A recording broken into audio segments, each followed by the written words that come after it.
I'm just getting this stuff up and rolling like about 3 seconds a bit early because I felt like it. Because I can. And, yeah. Well, it's been another week. And another bunch of stuff to read. Hopefully, no interruptions.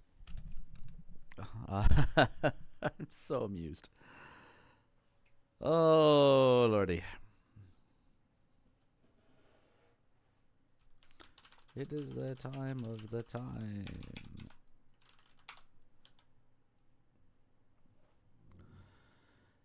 Yeah, well, I should get on this fairly soon. Since I'm sharing my desktop and all. You got to see me type it. How fun is that? Alright, one moment. I gotta close my door.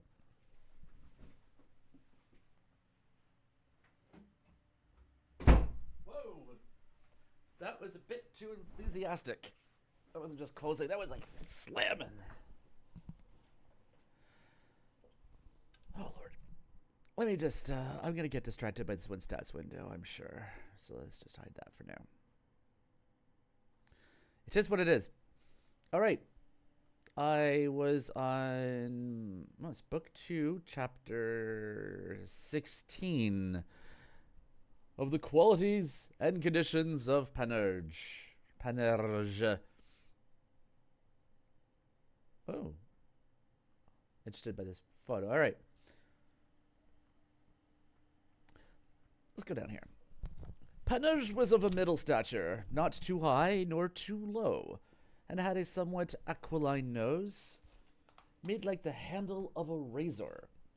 He was at that time 35 years old or thereabouts, fine gild like a leaden dagger, for he was a notable cheater and coney catcher. He was a very gallant and proper man of his person, only that he was a little lecherous and naturally subject to a kind of disease which at the time they called lack of money.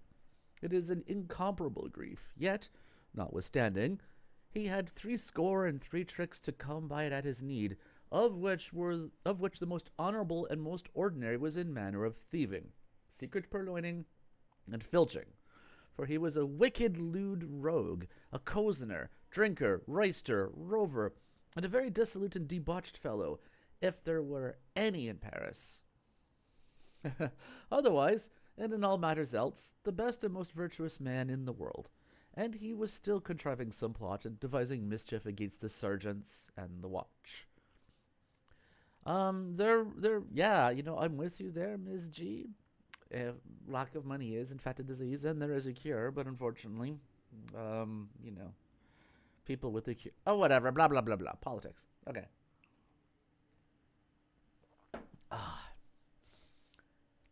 At one time, he assembled 3 or 4 especial good hacksters and roaring boys, made them in the evening drink like Templars, afterwards led them till they came under Saint Genevieve, or about the College of Navarre, and at the hour that the watch was coming up that way, which he knew by putting his sword upon the pavement and his ear by it, and when he heard his sword shake, it was an infallible sign that the watch was near at that instant.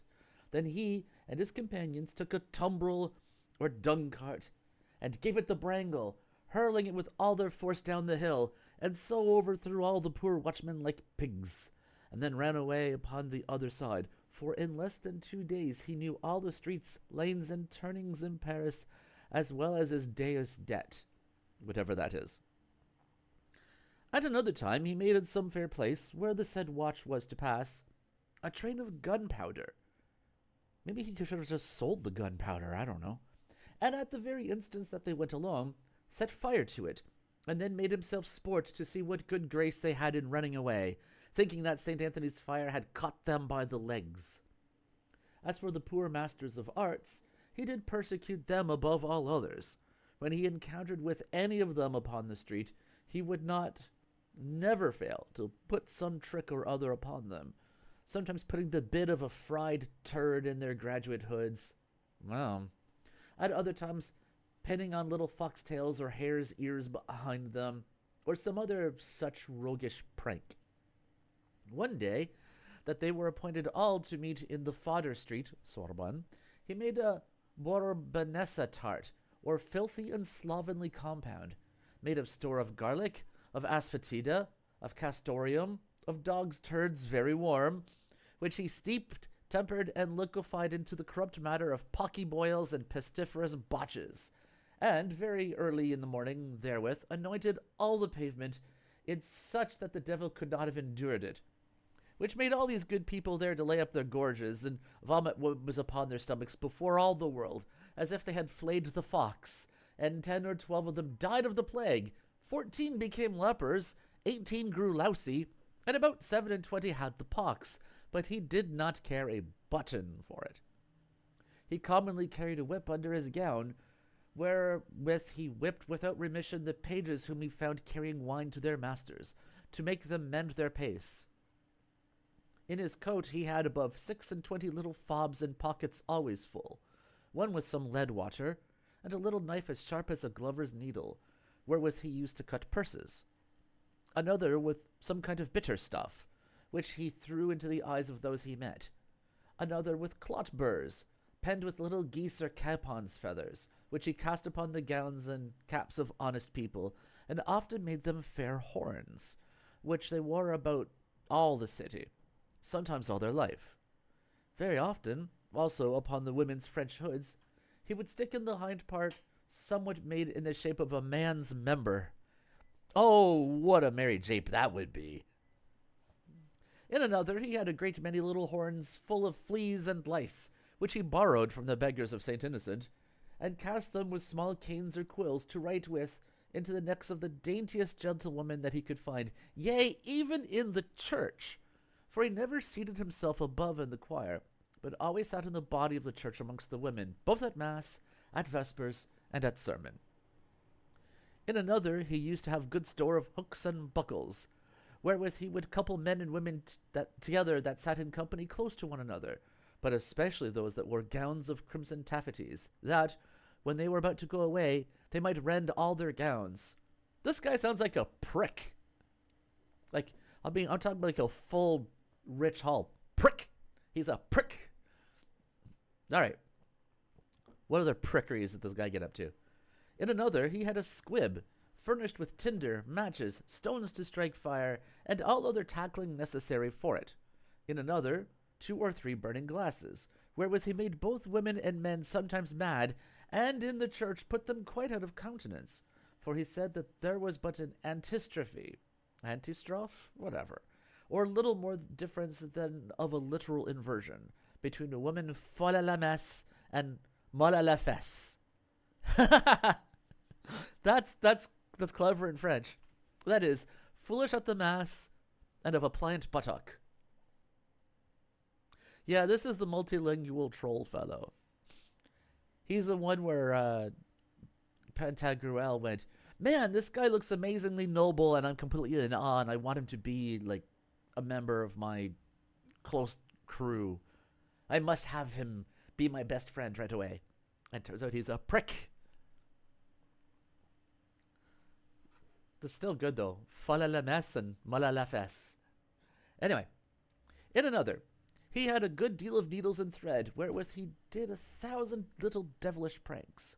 One time, at the entry of the palace unto the great hall, wherewith a certain grey friar or cordelier was to say mass to the councillors, he did help to apparel him and put on his vestments.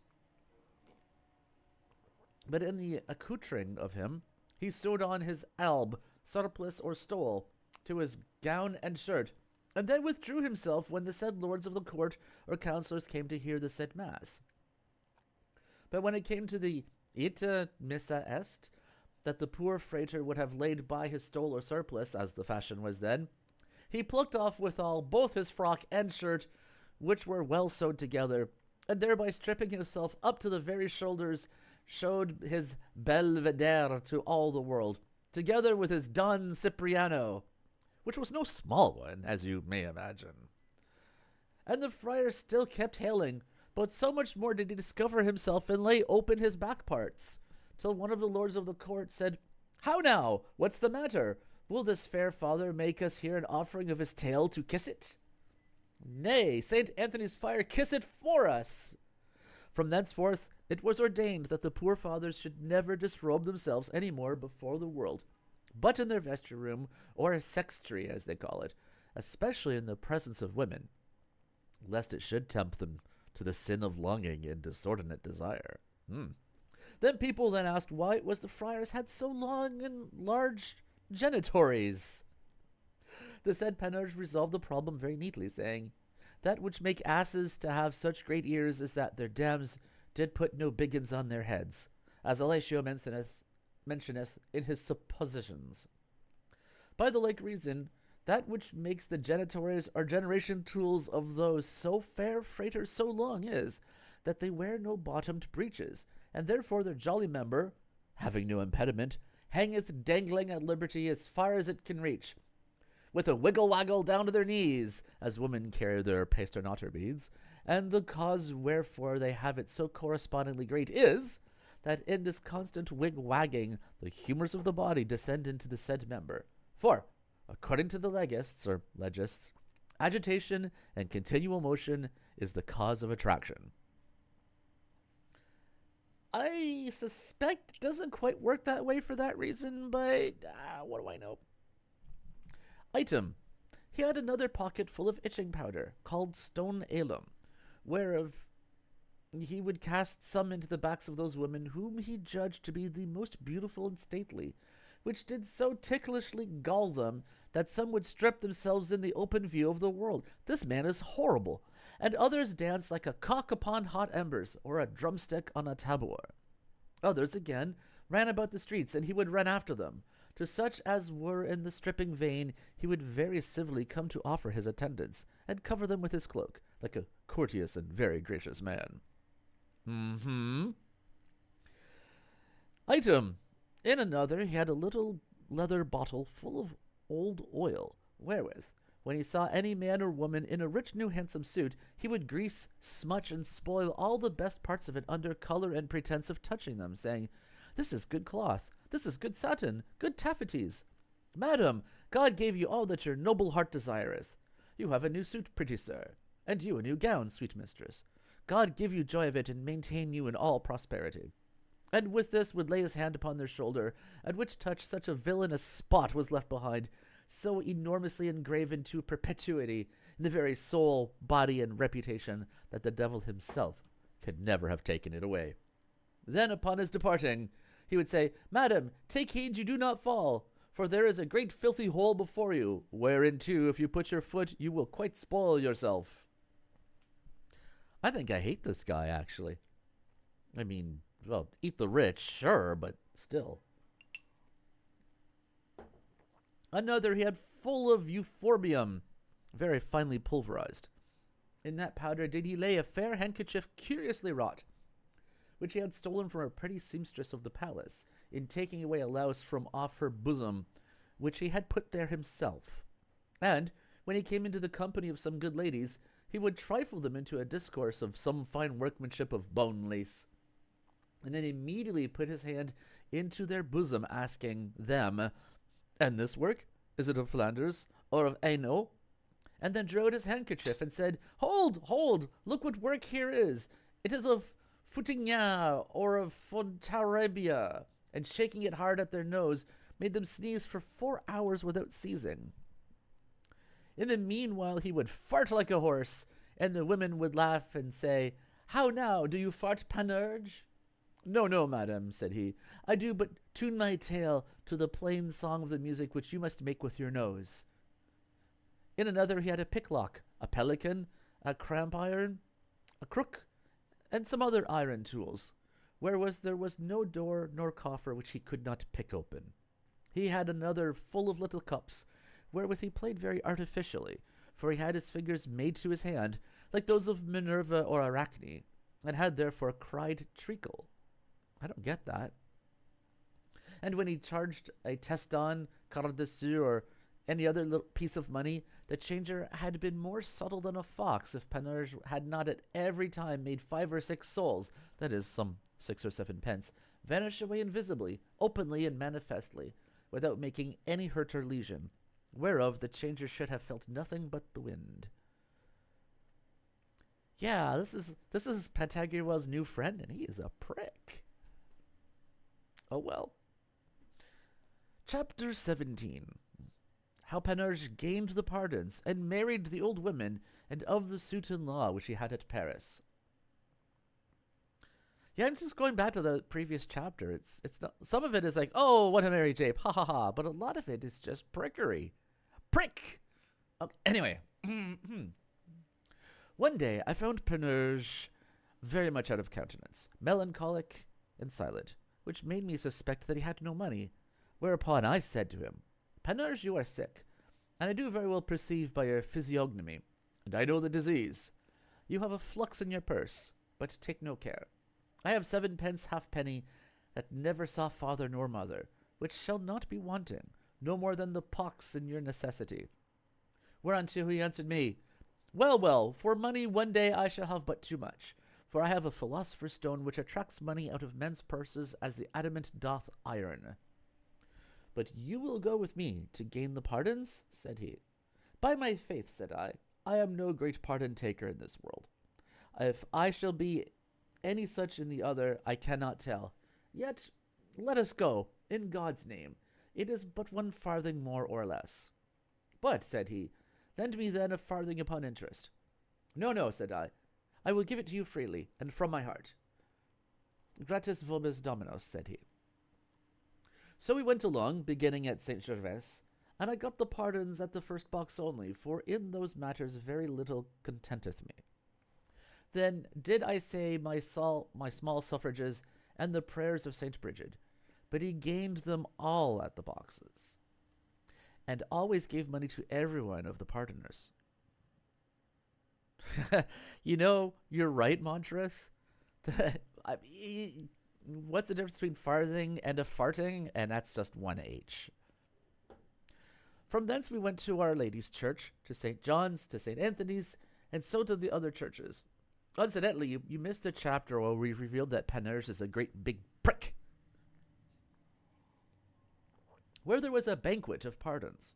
For my part, I gained no more of them, but he had all the boxes, kissed the relics, and gave at everyone. To be brief, when we were returned, he brought me to drink at the Castle Tavern, and there showed me 10 or 12 of his little bags full of money, at which I blessed myself, and made the sign of the cross, saying, Where have you recovered so much money in so little time? Unto which he answered me that he had taken it out of the basins of the pardons. For in giving them the first farthing, said he, I put it in with such sleight of hand, and so dexterously that it appeared to be a 3 pence. Thus with one hand I took 3 pence, 9 pence, or 6 pence at the least, and with the other as much, and so through all the churches where we have been. Yea, but, said I, you damn yourself like a snake, and are withal a thief and a sacrilegious person. True, said he, in your opinion, but I am not of that mind, for the pardoners do give me it, when they say unto me in presenting the relics to kiss, Centuplum accipes, that is, for 1 penny I should take 100, for accipes is spoken according to the manner of the Hebrews, who use the future tense instead of the imperative. And as you have in the law, diliges dominium, that is, delige. Even so, when the pardon bearer says to me, Centuplum accipes, his meaning is centuplum accipe, and so doth Rabbi Kimi and Rabbi Ibn Ezra expounded, and all the Masoretes at Ibi, Bartholomos, whatever. Moreover, Pope Sixtus gave me 1,500 francs of yearly pension, which in English money is 150 pounds, upon his ecclesiastical revenues and treasure, for having cured him of a cankerous botch, which did so torment him that he thought to have been a cripple by it all his life. Thus I do pay myself at my own hand, for otherwise I get nothing upon the said ecclesiastical treasure. Ho, my friend, said he, if thou didst know what advantage I made, and how well I feathered my nest, by the Pope's bull of the crusade, thou wouldst wonder exceedingly. It was worth to me above 6,000 florins, in English coin 600 pounds. And what a devil is become of them, said I, for of that money thou hast not 1 halfpenny. They returned from whence they came, said he. They did no more but change their master. But I employed at least 3,000 of them, that is, 300 pounds English, in marrying, not young virgins, for they find but too many husbands, but great old sempiternous trots which had not so much as one tooth in their heads, and that out of the consideration I had that these good old women had very well spent the time of their youth in playing at the close buttock game to all comers, serving the foremost first, till no man would have any more dealing with them. And by God, I will have their skin coat shaken once yet before they die. By this means, to one I gave 100 florins, to another 60, and to another 300, according that they were infamous, detestable, and abominable. For by how much the more horrible and execrable they were, so much the more must I needs have given them. Otherwise the devil would not have jumped them. I'm not sure what that means, but it's probably filthy. Presently, I went to some great and fat wood-parter, or such like, and did myself make the match. But before I did show him the old hags, I made a fair muster to him of the crown, saying, Good fellow, see what I will give thee if thou wilt but condescend to duffle, dinfredae, or lecher at one good time. Then began the poor rogues to gape like old mules, and it caused to be provided for them a banquet, with drink of the best, and store of spiceries, to put the old women in rut and heat of lust.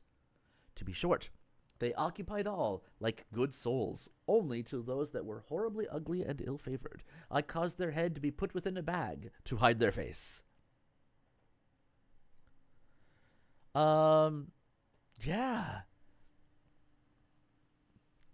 I'm thinking, probably don't need to think about it too much. Whether it's close or closed, I mean, the end product seems to be more or less the same. The finer details maybe not so clear, but anyway.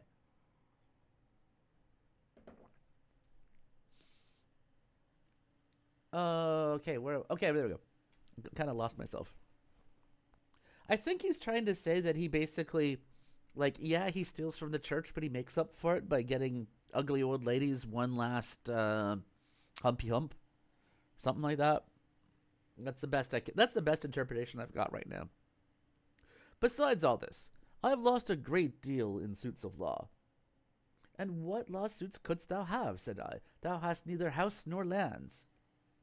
My friend, said he, the gentlewomen of this city had found out, by the instigation of the devil of hell, a manner of high-mounted bands and neckerchiefs for women, which did so closely cover their bosoms that men could no more put their hands under. For they had put the slit behind, and those neckcloths were wholly shut before, whereat the poor sad contemplative lovers were much discontented. Upon a fair Tuesday I presented a petition to the court, making myself a party against the said gentlewomen, and showing the great interest that I pretended therein, protesting that by the same reason I would cause the codpiece of my breeches to be sewed behind, if the court would not take an order for it. In sum, the gentlewomen put in their defences, showing the grounds they went upon, and constituted their attorney for the prosecuting of the cause. But I pursued them so vigorously, that by a sentence of the court it was decreed those high neckcloths should be no longer worn if they were not a little cleft and open before, but it cost me a good sum of money. I had another very filthy and beastly process against the dung farmer, called Master Fifi and his deputies, that they should no more read privily the pipe, puncheon, nor court of sentences, but in fair full day, and that in the fodder schools, in the sum of the Arian sophisters, where I was ordained to pay the charges by reason of some clause mistaken in the relation of the sergeant. Another time I framed a complaint to the court against the mules of the presidents, councillors, and others, tending to this purpose, that, when in the lower court of the palace, they left them to champ upon their bridles. Some bibs were made for them, by the councillors' wives, that with their drivelling they might not spoil the pavement, to the end that the pages of the palace wet play upon it with their dice, or at the game of cock's body, at their own ease, without spoiling their breeches at the knees. And for this I had a fair decree, but it cost me dear. Now reckon up what expense I was in at little banquets which from day to day I made to the pages of the palace. And to what end, said I. My friend, said he, thou hast no pastime at all in this world. I have more than the king, and if thou wilt join thyself with me, we will do the devil together. No, no, said I, by Saint Adoras, that will I not, for thou wilt be hanged one time or another. And thou, said he, wilt be interred some time or other. Now which is the most honorable, the air or the earth? Ho, cross pecor.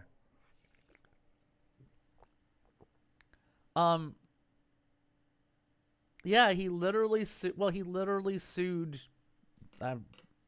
to order women to dress more subtly. More specifically, he literally sued to have women dress in such a way that they could be groped, because they had done something so they were less gropable.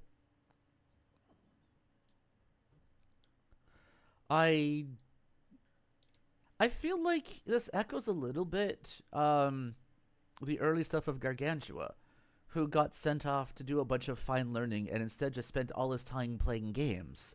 So many games, and it was just completely useless that when he was made to do a little speech beside Eudemon just did a little speech and Gargantua just broke down crying. So I kind of feel like maybe this is Pantagruel's bit of foolishness. I'm just hand-waving. Who knows?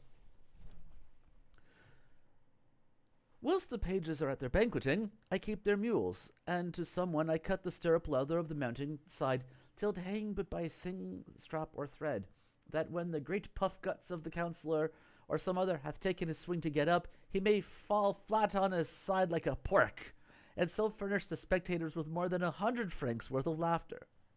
But I laugh yet further to think at how his homecoming the master page is to be whipped, like green rye, which makes me not to repent what I have bestowed in feasting them. In brief, he had, as I said before, 63 ways to acquire money, but he had 214 to spend it besides his drinking.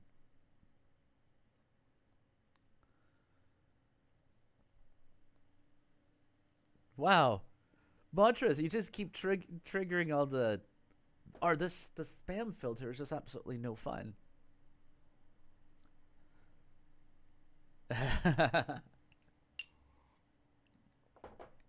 I say anybody who uses I blame Rabelais too. But I say anybody who uses woke as a pejorative can go soak their heads.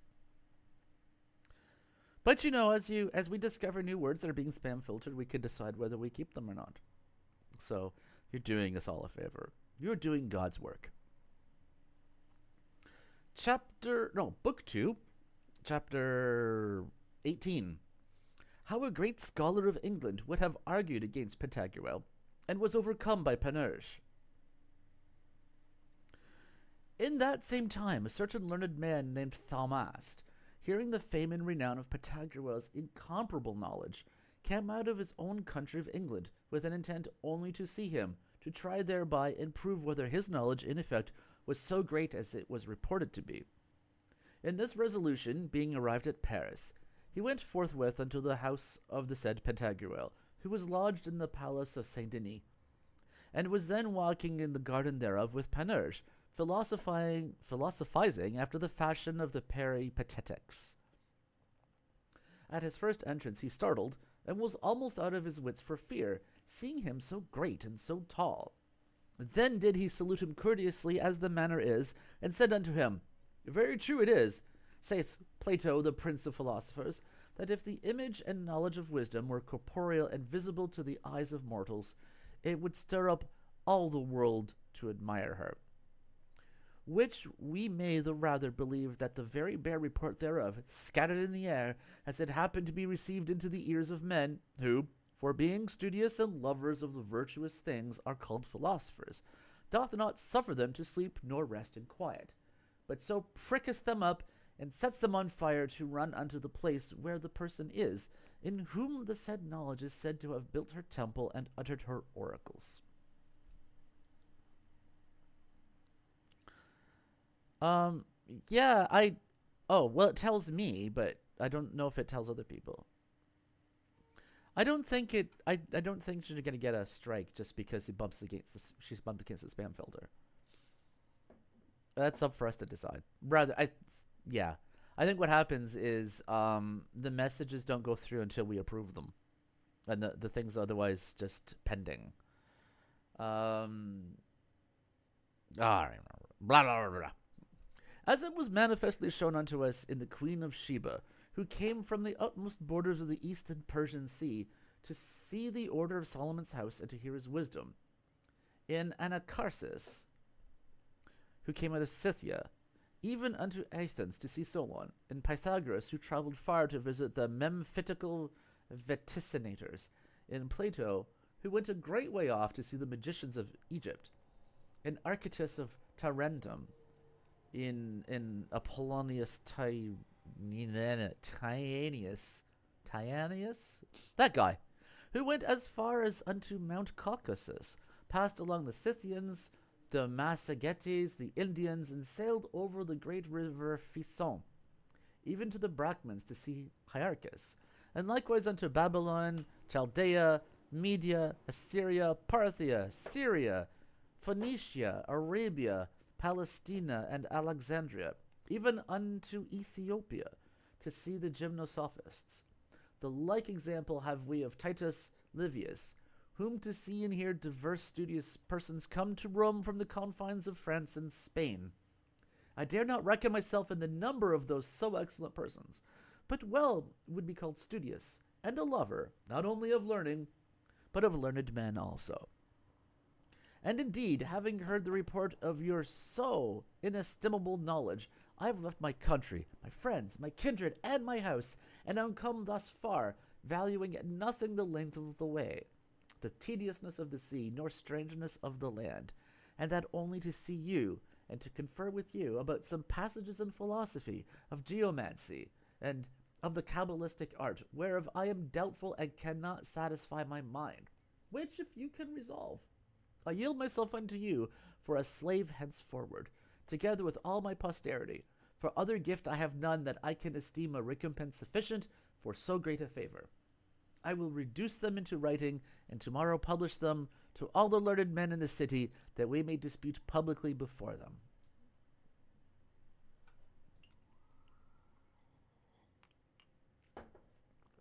But see in what manner, I mean, that we shall dispute. Oh, backing up a little bit.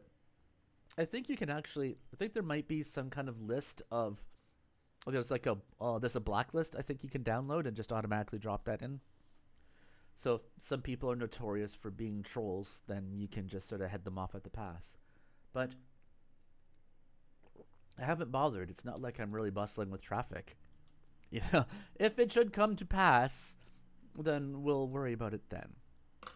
But, you know, I have a feeling we have a very, very, very, very, very long time before that becomes an issue.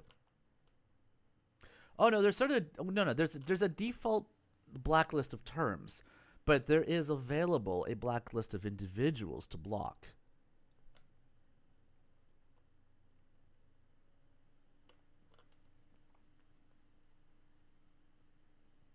I don't know what a kick account is, but yeah. I guess I'll learn shortly. But see in what manner I mean that we shall dispute. I will not argue pro et contra, as do the sophisters of... Oh, for God's sake. This is going to be tedious.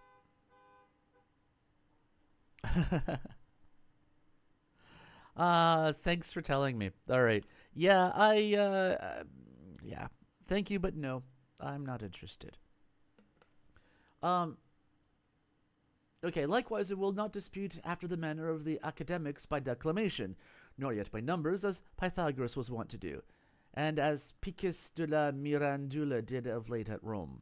But I will dispute by signs only without speaking, for the manners are so abstruse, hard, and arduous, that words proceeding from the mouth of man will never be sufficient for unfolding of them to my liking. May it, therefore, please your magnificence to be there. It shall be at the great hall of Navarre at 7 o'clock in the morning. When he had spoken these words, Pantagruel very honorably said unto him, Sir, of the graces that God hath bestowed upon me, I said Goth at first, I would not deny to communicate unto any man to my power. For whatever comes from him is good, and his pleasure is that it should be increased when we are come amongst... Come on!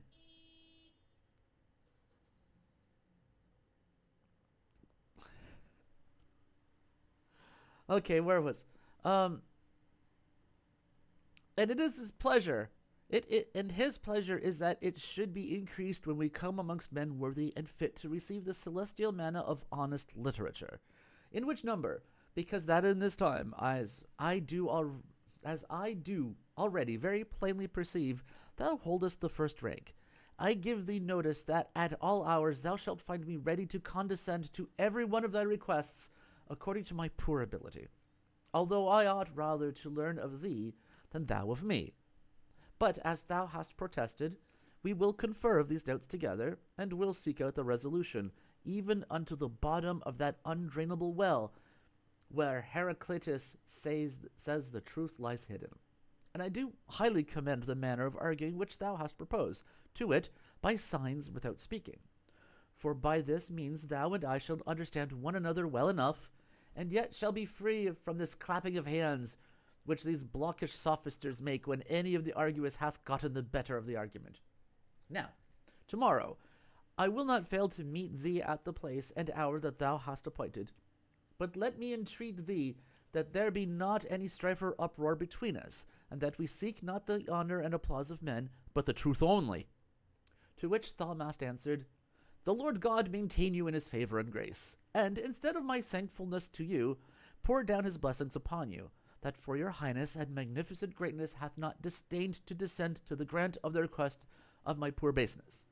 So farewell till tomorrow. Farewell, said Pantagruel. Well, did they protect their ugly-ass truck from being stolen? The man wonders. Gentlemen, you that read this present discourse, think not that ever men were more elevated and transported in their thoughts than all this night were both Thalmast and Pantagruel. For the said Thalmast said to the keeper of the house of Cluny, where he was lodged, that in all his life he had never known himself so dry as he was that night. I think, said he, that Pantagruel held me by the throat.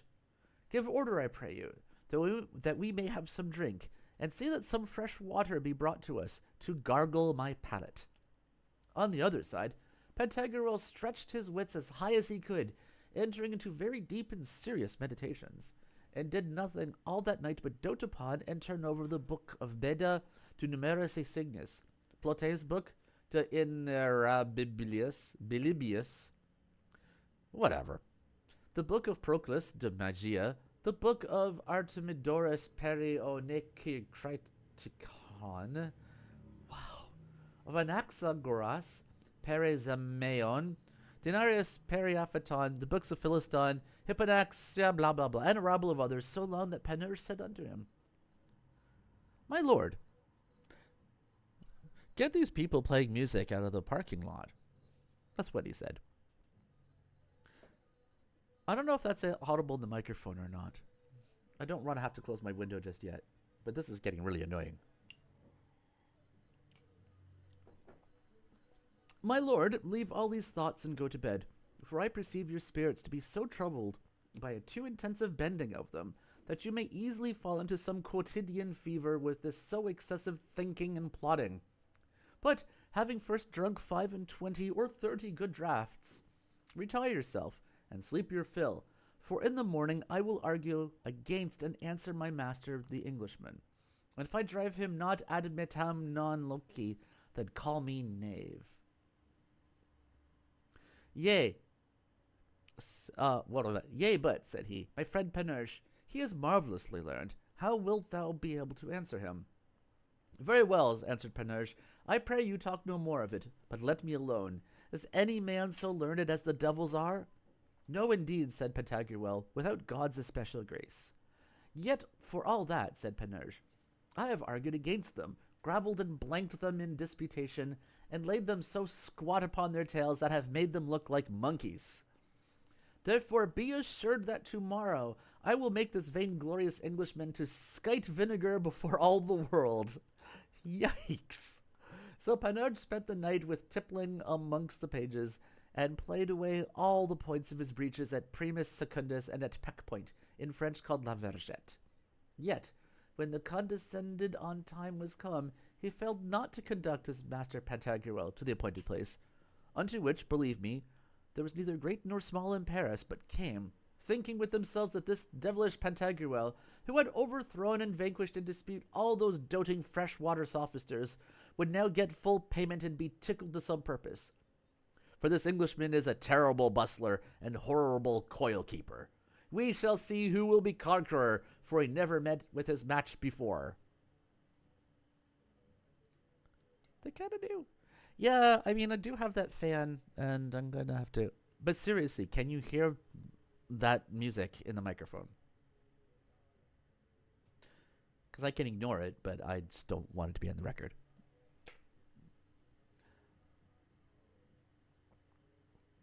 All right. Thus, all being assembled, Thalmas stayed for them, and... all right, well, we'll just carry on without... Actually, an easy way to tell. Oh, he stopped. Ha ha ha, it doesn't matter now. Thus, all being assembled... Oh, well, I mean, they stopped, so it became moot. Thus, all being assembled, Thalmas stayed for them, and then, when Pantagruel and Panurge came into the hall, all the schoolboys, professors of arts, senior sophisters, and bachelors began to clap their hands, as their scurvy custom is. And Miss G and I call these people clap monkeys. But Pantagruel cried out with a loud voice, as if it had been the sound of a double cannon, saying, "Peace! With the devil to you, peace! By God, you rogues! If you trouble me here, I will cut off the heads of every one of you." At which words they remained all daunted and astonished like so many ducks, and durst not do so much as cough, although they had swallowed 15 pounds of feathers. Withal they grew so dry with this only voice, that they laid out their tongues a full half-foot beyond their mouths, as if Pantagruel had salted all their throats. Then began Panurge to speak, saying to the Englishman, "Sir, you are come hither to dispute contentiously in these propositions you have set down, or otherwise, but to learn and know the truth?" To which answered Thalmas, "Sir, no other thing brought me thither but the great desire I had to learn and to know that of which I have doubted all my life long, and have neither found book nor man able to content me in the resolution of those doubts which I have proposed. And as for disputing contentiously, I will not do it, for it is too base a thing, and therefore leave it to those sottish sophisters who in their disputes do not search for the truth, but for contradiction only and debate." Then said Panurge, "If I, who am but a mean and inconsiderate disciple of my master, my lord Pantagruel, content and satisfy you in all and everything, it were a thing below my said master wherewith to trouble him. Therefore, it is fitter that he be chairman, and sit as a judge and moderator of our discourse and purpose, and give you satisfaction in many things, wherein perhaps I shall be wanting to your expectation." "Truly," said Thalmas, "it is very well said. Begin then." Now you must note that Panurge had set at the end of his long codpiece a pretty tuft of red silk, as also of white, green, and blue, and within it had put a fair orange. Okay. Wow, all right, yeah, anyway. Chapter 19. How Panurge put to a nonplus the Englishmen that argued by signs. Kind of looking forward to this. It was like, to me, it looks like I'm picturing it as a very, very large fishing fly. It's like, there's an orange, and there's like little floofy colorful fabrics or whatever, and basically everybody's just, even if they're straight, they're just looking at this thing going like, what the hell, man? This is mystifying. This is mesmerizing. At least that's my take on it.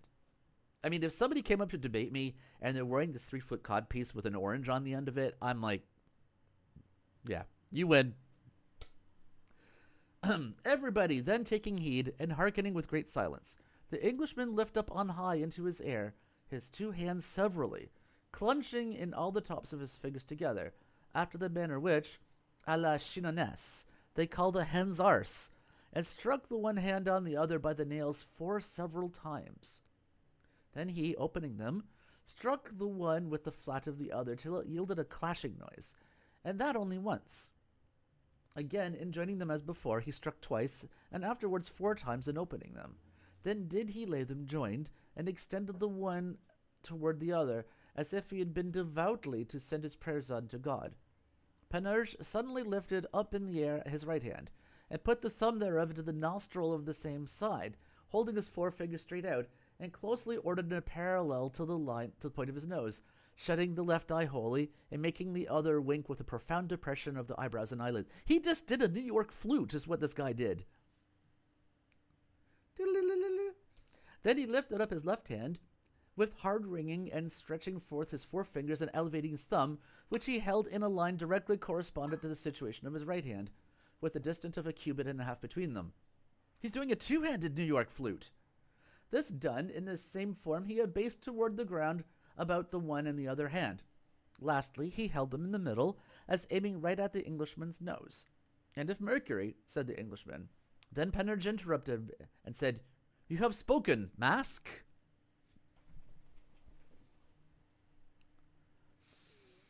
Then made the Englishman this sign. His left hand all open he lifted up into the air, then instantly shut into his fist the 4 fingers thereof, and his thumb extended at length he placed upon the gristle of his nose. Oh, he's playing rock, paper, grenade.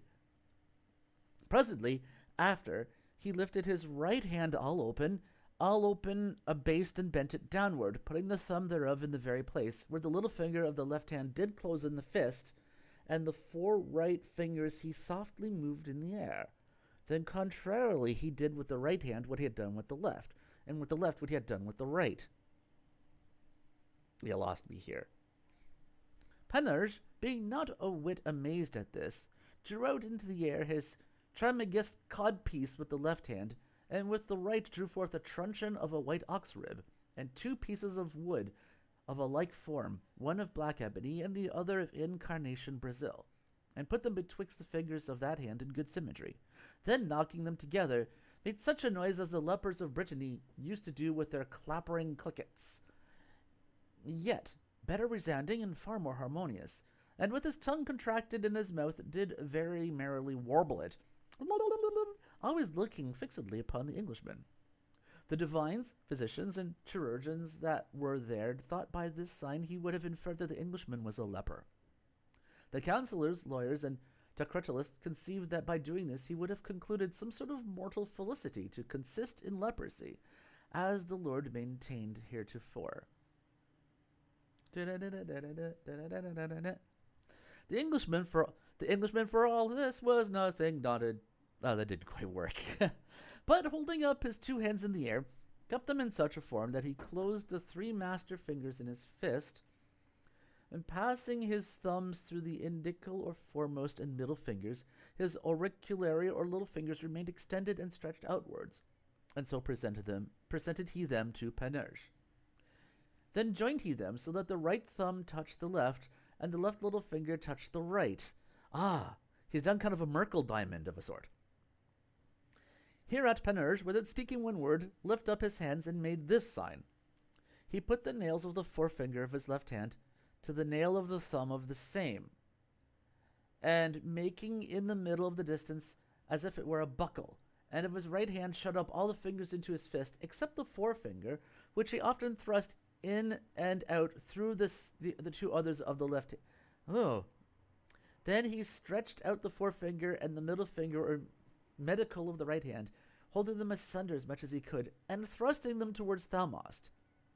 Then did he put the thumb of his left hand upon the corner of his left eye, stretching out all his hand like the wing of a bird or the fin of a fish, and moving it very daintily this way and that, as he did as much with his right hand upon the corner of his right eye.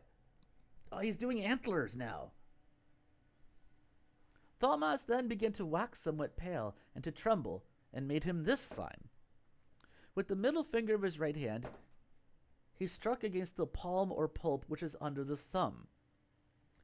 Then put he the forefinger of the right hand into the like buckle of the left hand, but he put it under, and not over, as Panurge did.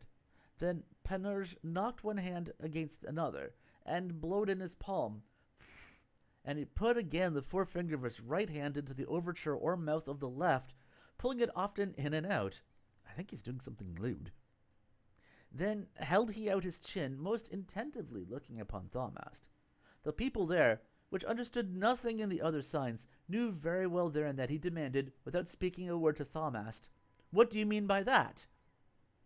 In effect, Thalmast then began to sweat great drops, and seemed to all the spectators a man strangely ravished in high contemplation. Then he bethought himself, and put all the nails of his left hand against those of his right, opening his fingers as if they had been semicircles, and with this sign lift up his hands as high as he could. Whereupon Panurge presently put the thumb of his right hand under his jaws, and the little finger thereof in the mouth of the left hand, and in this posture made his teeth to sound very melodiously, the upper against the lower.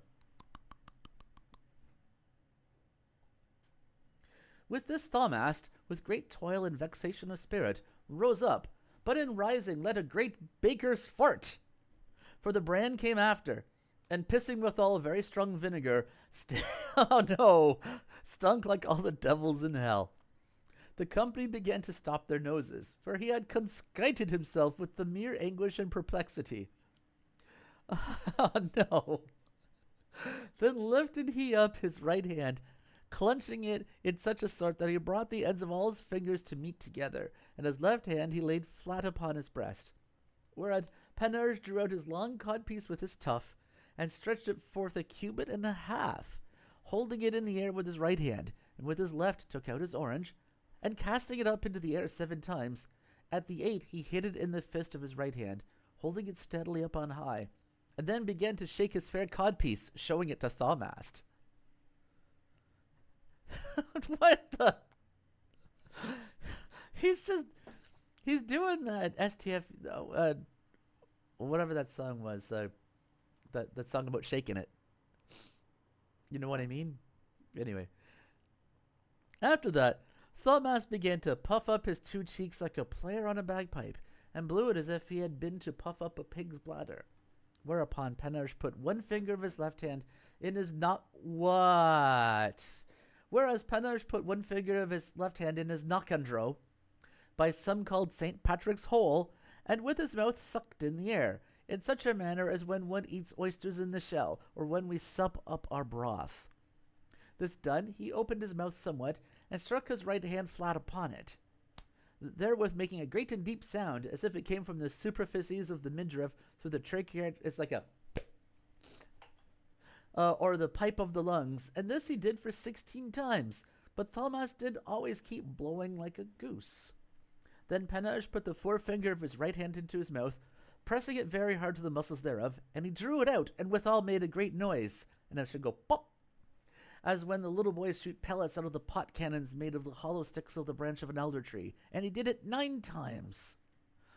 That's the one, thank you. That is exactly the song I'm thinking of. Wiggle, wiggle, wiggle. Then Thalmast cried out, "Ha, my masters, a great secret!" With this he put it in his hand up to the elbow, then drew out a dagger that he had, holding it by the point downwards. Whereat Panurge took his long codpiece, and shook it as hard as he could against his thighs. I've done something similar to that. Then put his 2 hands entwined in the manner of a comb against his head, and laying out his tongue as far as he was able, and turning his eyes in his head like a goat that is ready to die. "Ha, I understand," said Thalmast. "But what?" Making such a sign that he put the haft of his dagger against his breast, and upon the point thereof the flat of his hand, turning in a little the ends of his fingers. Whereat Panurge held down his head on the left side, and put his middle finger into his right ear, holding the thumb bolt upright. Then he crossed his 2 arms upon his breast and coughed 5 times, and at the 5th he struck his right foot against the ground.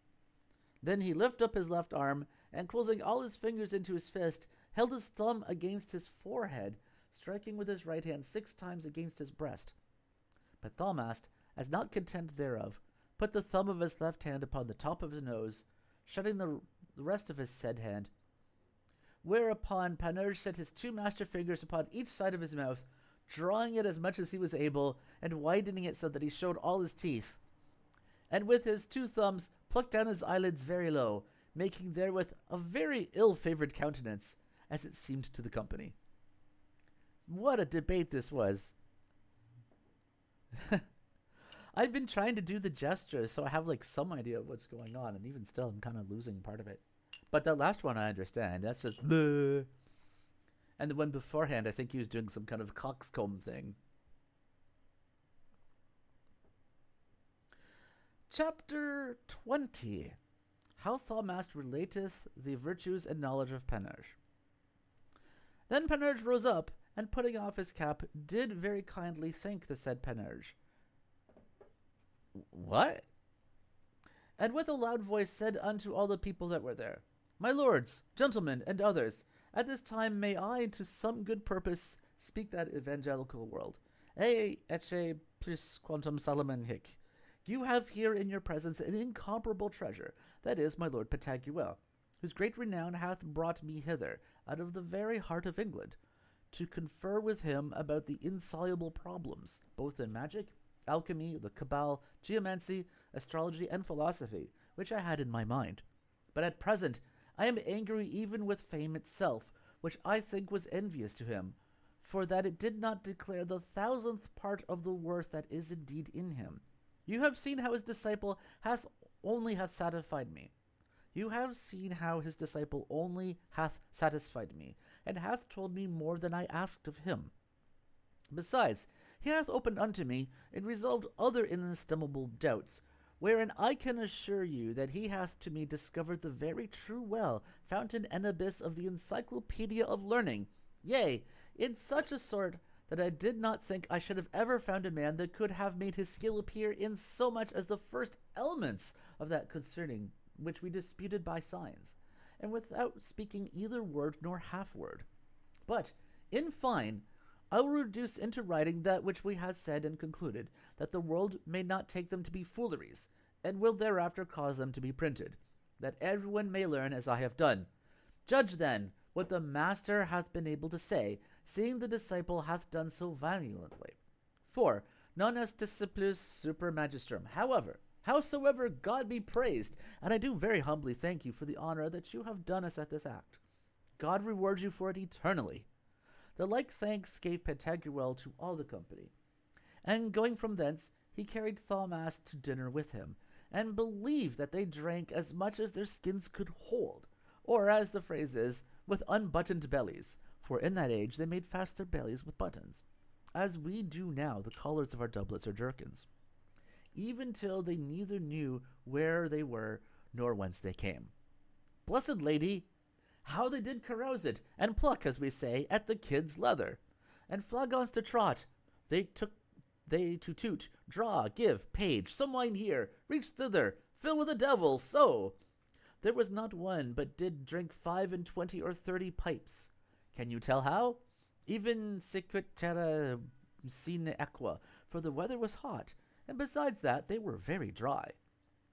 In matter of the exposition of the propositions set down by Thalmast, and the signification of the signs which they used in their disputation, I would have set them down for you according to their own relation. But I have been told that Thalmast made a great book of it, imprinted at London, wherein he has set down all, without omitting anything, and therefore at this time I do pass by it. Nah, mad respect. He made the guy piss himself with vinegar, and and also shot himself. He didn't shit himself, he conskited himself, and then gave him to drink. So I have felt at the very least it's gentlemanly.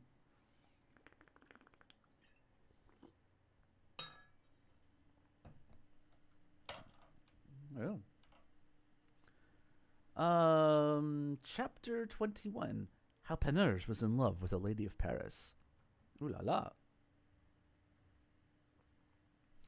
Panurge began to be in great reputation in the city of Paris by means of this disputation wherein he prevailed against the Englishmen, and from thenceforth made his codpiece to be very useful to him. To which effect he had it pinked with pretty little embroideries after the Romanesque fashion. I'm just going to read and we'll see what that actually turns out to be. And the world did praise him publicly, in so far that there was a song made of him, which little children did use to sing when they were to fetch mustard. He was withal made welcome in all companies of ladies and gentlewomen, so that at last he became presumptuous, and went about to bring to his lure one of the greatest ladies in the city. And indeed, leaving a rabble of long prologues and protestations, which ordinarily these dolent contemplative Lent lovers, who make never to meddle with the flesh, one day he said unto her, Madam, it would be a very great benefit to the commonwealth, delightful to you, honorable to your progeny, and necessary for me, that I cover you for the propagating of my race. And believe it, for experience will teach it you. The lady at this word thrust him back above 100 leagues, saying, You mischievous fool, is it for you to talk thus unto me? Whom do you think you have in hand? Blah, blah. Whom do you think you have in hand? Begone, never to come in my sight again. For if one thing were not, I would have your legs and arms cut off. Well, said he, that were all one unto me, to want both legs and arms, provided you and I had what... Wow. I'm going to blame this drink. Well, said he, that were all one to me, to want both legs and arms, provided you and I had but one merry bout together at the Brangle buttock game. For here within is, in showing her his long codpiece, Master John Thursday, who will play you such an antic that you shall feel the sweetness thereof even to the very marrow of your bones. I'm taking notes. He is a gallant, and doth so well know how to find all the corners, creeks, and ingrained inmates in your carnal trap, that after him there needs no broom. He'll sweep so well before, and leave nothing to his followers to work upon. Whereunto the lady answered, Go, villain, go. If you speak to me one such word more, I will cry out and make you to be knocked down with blows. Ha, said he, you are not so bad as you say. No, or else I am deceived in your physiognomy.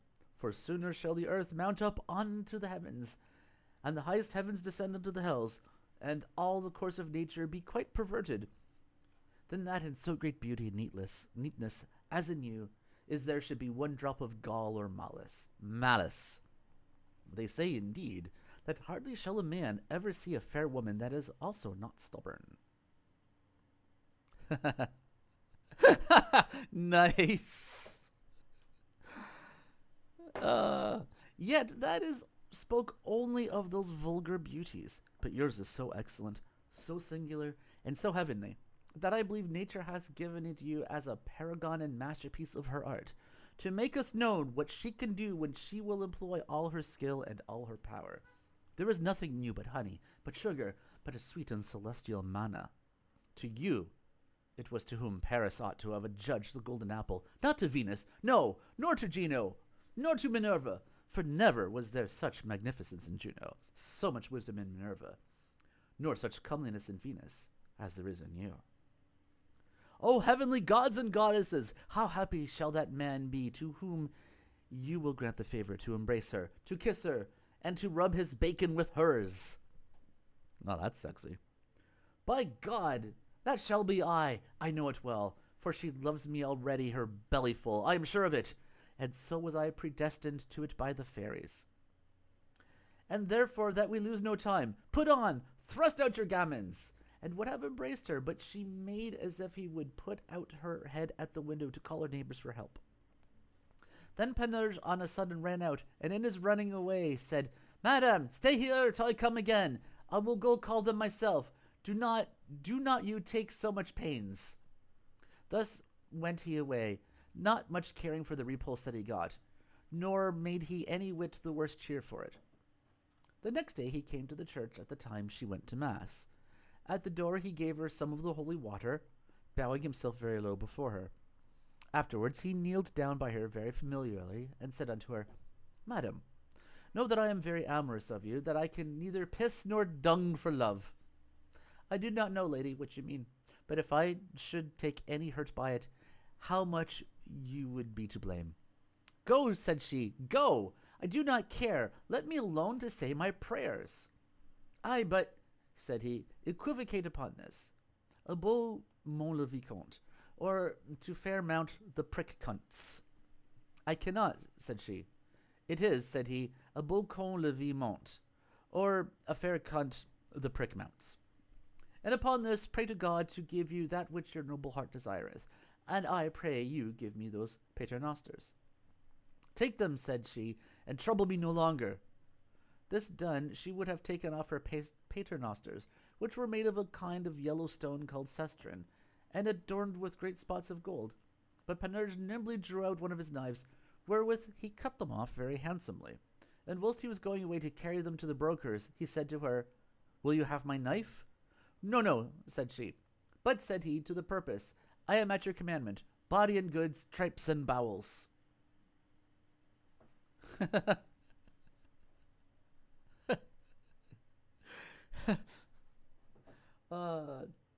Man, I've forgotten the word I was looking for. The inability to piss, anyway. In the meantime, the lady was not very well content with the want of her paternosters, for they were one of her implements to keep her countenance by in the church. Then thought with herself, This bold flouting roister is some giddy, fantastical, light-headed fool of a strange country. I shall never recover my paternosters again. What will my husband say? He will no doubt be angry with me. But I will tell him that a thief hath cut them off from my hands in the church, which he will very easily believe, seeing the ends of the ribbon left at my girdle. After dinner, Panurge went to see her, carrying in his sleeve a great purse full of palace crowns called counters, and began to say unto her, Which of us two loveth the other best, you me, or I you? Whereunto she answered, As for me, I do not hate you, for as God commands, I love all the world. But to the purpose, said he, Are you not in love with me? I have, said she, told you so many times already that you should talk no more to me. And if you speak of it again, I will teach you that I am not one to be talked unto dishonestly. Get you hence packing, and deliver me my paternosters, that my husband may not ask me for them. How now, madam, said he, your paternosters? Nay, by mine oath, I will not do so, but I will give you others. Had you rather them of gold well enamelled in great round knobs, or after the manner of love knots, or otherwise all massive like great ingots?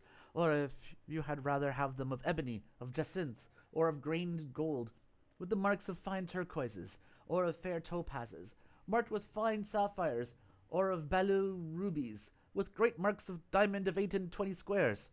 No, no, all of this is too little.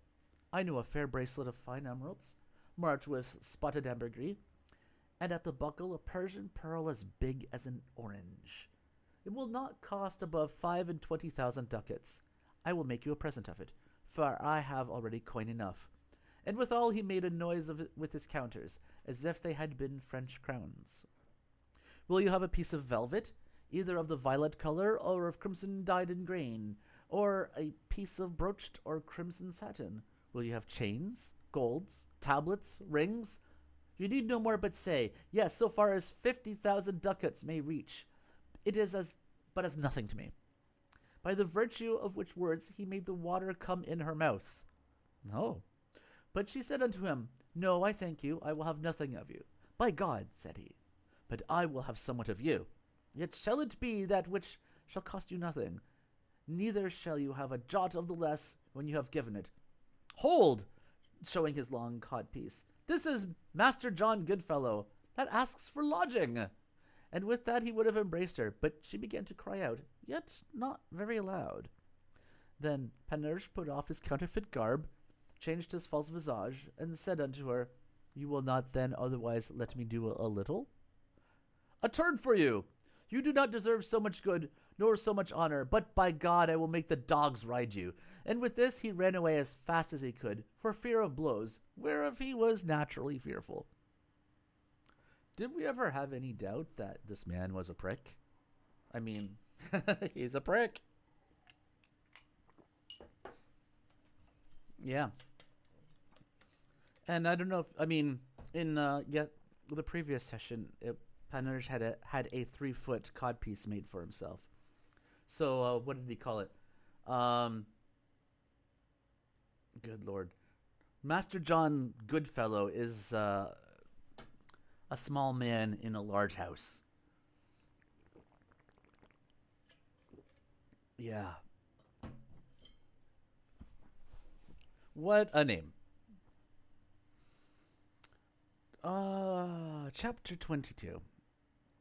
How Panurge served a Parisian lady a trick that pleased her not very well. Now, you must note that the next day was the great festival of Corpus Christi, called the Sacre, wherein all women put on their best apparel, and on that day the said lady was clothed in a very rich gown of crimson satin, under which she wore a very costly white velvet petticoat. The day of the eve, called the vigil, Panurge searched so long of one side and another that he found a hot or salt bitch, which, when he had tied her with his girdle, he led to his chamber and fed her very well all that day and night. In the morning thereafter he killed her, and took that part of her which the Greek geomancers know, and cut it into several small pieces as small as he could. Then, carrying it away as close as might be, he went to the place where the lady was to come along to follow the procession, as the custom is upon the said holy day. And when she came in, Panurge sprinkled some holy water on her, saluting her very courteously. Then, a little while after she had said her petty devotions, he sat down close by her upon the same bench, and gave her this roundelay in writing, in manner as followeth. For this one time that I to you, my love, discovered you did too cruel prove. I am going to make this rhyme, so you know. To send me packing, hopeless and so soon, who never any wrong to you had doen, in any kind of action, word, or thought, so that if my suit liked you not, you ought to have spoken more civilly, and to this sense, my friend, be pleased to depart from hence, for this one time. What hurt do I to wish you to remark, with favour and compassion, how a spark of your great beauty hath inflamed my heart with deep affection, and that, for my part, I only ask that you with me would dance the brangle gay in feats of dalliance, for this one time? You know, he could have just tried nagging her or something. I don't know. What do you call a metaphorical penis extension? There's also a literal penis extension. A Hummer, I believe. A Hummer H2? A Ford F-150? Man, this is a hard game. And as she was opening this paper to see what it was, Panurge very promptly and lightly scattered the drug that he had upon her in divers places, but especially in the plaits of her sleeves and of her gown. Then said he unto her, Madame, the poor lovers are not always at ease.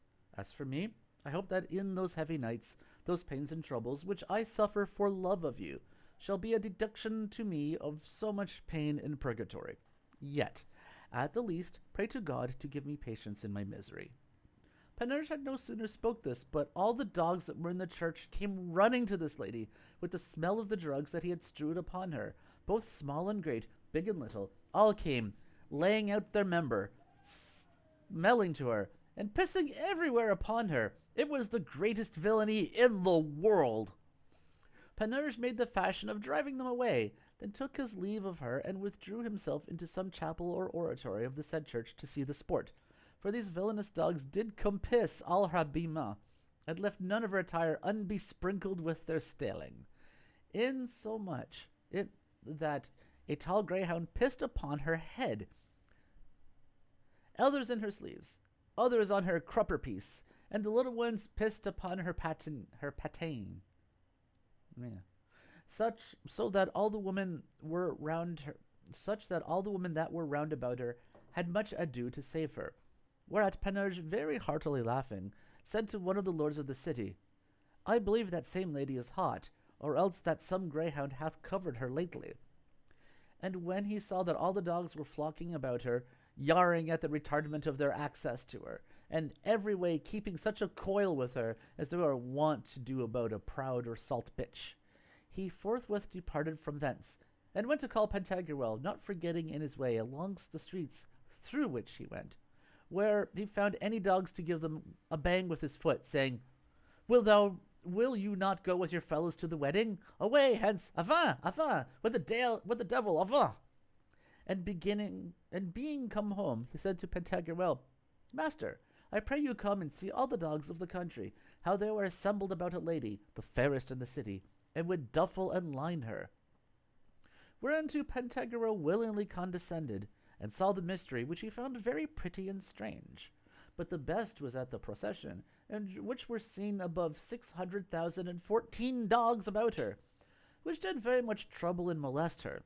And whithersoever she passed, those dogs that came afresh, tracing her footsteps, followed her at the heels, and pissed in the way where her gown had touched.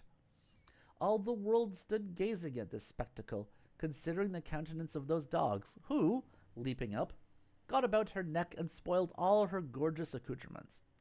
For the which she could find no remedy but to retire unto her house, which was a palace.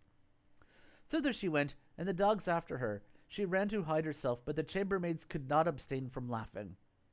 When she was entered into the house and had shut the door upon herself, all the dogs came running of half a league round, and did so well bepiss the gate of her house, that they made a stream with the Erin, wherein a duck might very well have swimmed. And it is the very same current that now runs at St. Victor, in which the goblin dieth scarlet, for the specifical virtue of these piss dogs, as our master Doribus did heretofore preach publicly. So may God help you, a mill would have ground corn with it. Yet not so much of those as Besacle as at Toulouse. The man is a prick. This is like, hey guys, anybody listening, here's what not to do. Don't be a prick.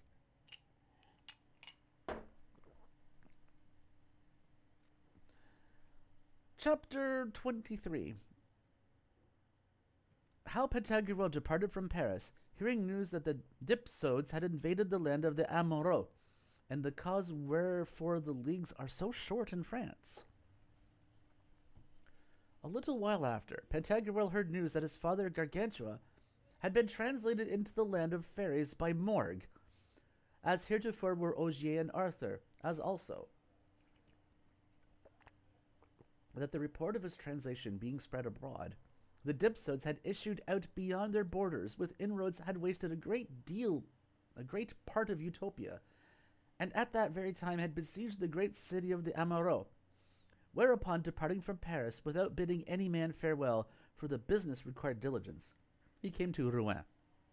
Now Pantagruel in his journey, seeing that the leagues of that little territory about Paris, called France, were very short in regard of those of other countries, demanded the cause and reason of it from Panurge, who told him a story which Merotus of the Lac, Monachus, set down in the Acts of the Kings of Canard, saying that in old times countries were not distinguished into leagues, miles, furlongs, nor parasangs, until that King Pharamond divided them, which was done in manner as followeth.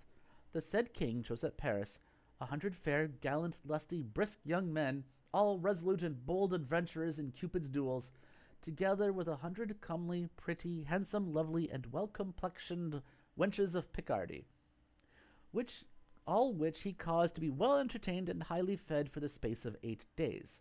Then, having called for them, he delivered to every one of the young men his wench, with store of money to defray their charges, and this injunction besides, to go unto divers places here and there. And wheresoever they should bescot and thrum their wenches, that they set a stone there, it should be accounted for a league. Thus went away those brave fellows and sprightly blades most merrily, and because they were fresh and had been at rest, they very often jummed and fanfrelushed almost at every field's end. And this is the cause why the leagues about Paris are so short. But when they had gone a great way, and were now as weary as poor devils, all the oil in their lamps being almost spent, they did not chink and duffle so often, but contented themselves, I mean for the men's part, with one scurvy paltry bout in a day. And this is that which makes the leagues in Brittany, Delaine, Germany, and other remote countries so long. Other men gave other reasons for it, but this seems to me of all other the best. To which Pantagruel willingly adhered. Parting from Rouen, they arrived at Honfleur, where they took shipping. Pantagruel, Panurge, Epistemon, Eusthenes, and Carpalin. Makes a bit of sense to me. I'm not choosing to think about it any further than that, though. In which place, waiting for a favorable wind, and caulking their ship, he received from a lady of Paris, which he had formerly kept and entertained a good long time, a letter directed on the outside thus: To the best beloved of the fair women, and the least loyal of the valiant men, PNTGRL. Chapter 25. A letter which a messenger brought to Pantagruel from a lady of Paris, together with the exposition of a posy written in a gold ring. When Pantagruel had read the superscription, he was much amazed, and therefore demanded of the said messenger the name of her that sent it. Then opened he the letter, and found nothing written in it, nor otherwise enclosed, but only a gold ring with a square table diamond. Wondering at this, he called Panurge to him, and told him the case. Whereupon Panurge told him that the leaf of letter was written upon, but with such cunning and artifice that no man could see the writing at first sight. Therefore, to find it out, he set it by the fire to see if it was made with sal ammoniac soaked in water. Then put he it into the water to see if the letter was written with the juice of tithymal. After that he held it up against the candle to see if it was written with the juice of white onions. Then he rubbed one part of it with oil of nuts to see if it were not written with the leaf of a fig tree, and another part of it with the milk of a woman giving suck to her eldest daughter, to see if it was written with the blood of red toads or green earth frogs. Afterwards he rubbed one corner with the ashes of a swallow's nest, to see if it were not written with the dew that is found within the herb alcagenji, called the winter cherry. He rubbed, after that, one end with earwax, to see if it were not written with the gall of a raven. Then did he dip it into vinegar, to try if it were not written with the juice of the garden spurge.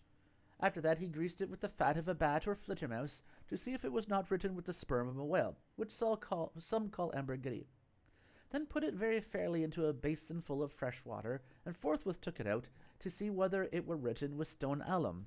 But after all experiments, when he perceived that he could find out nothing, he called the messenger and asked him, Good fellow, the lady that sent thee hither,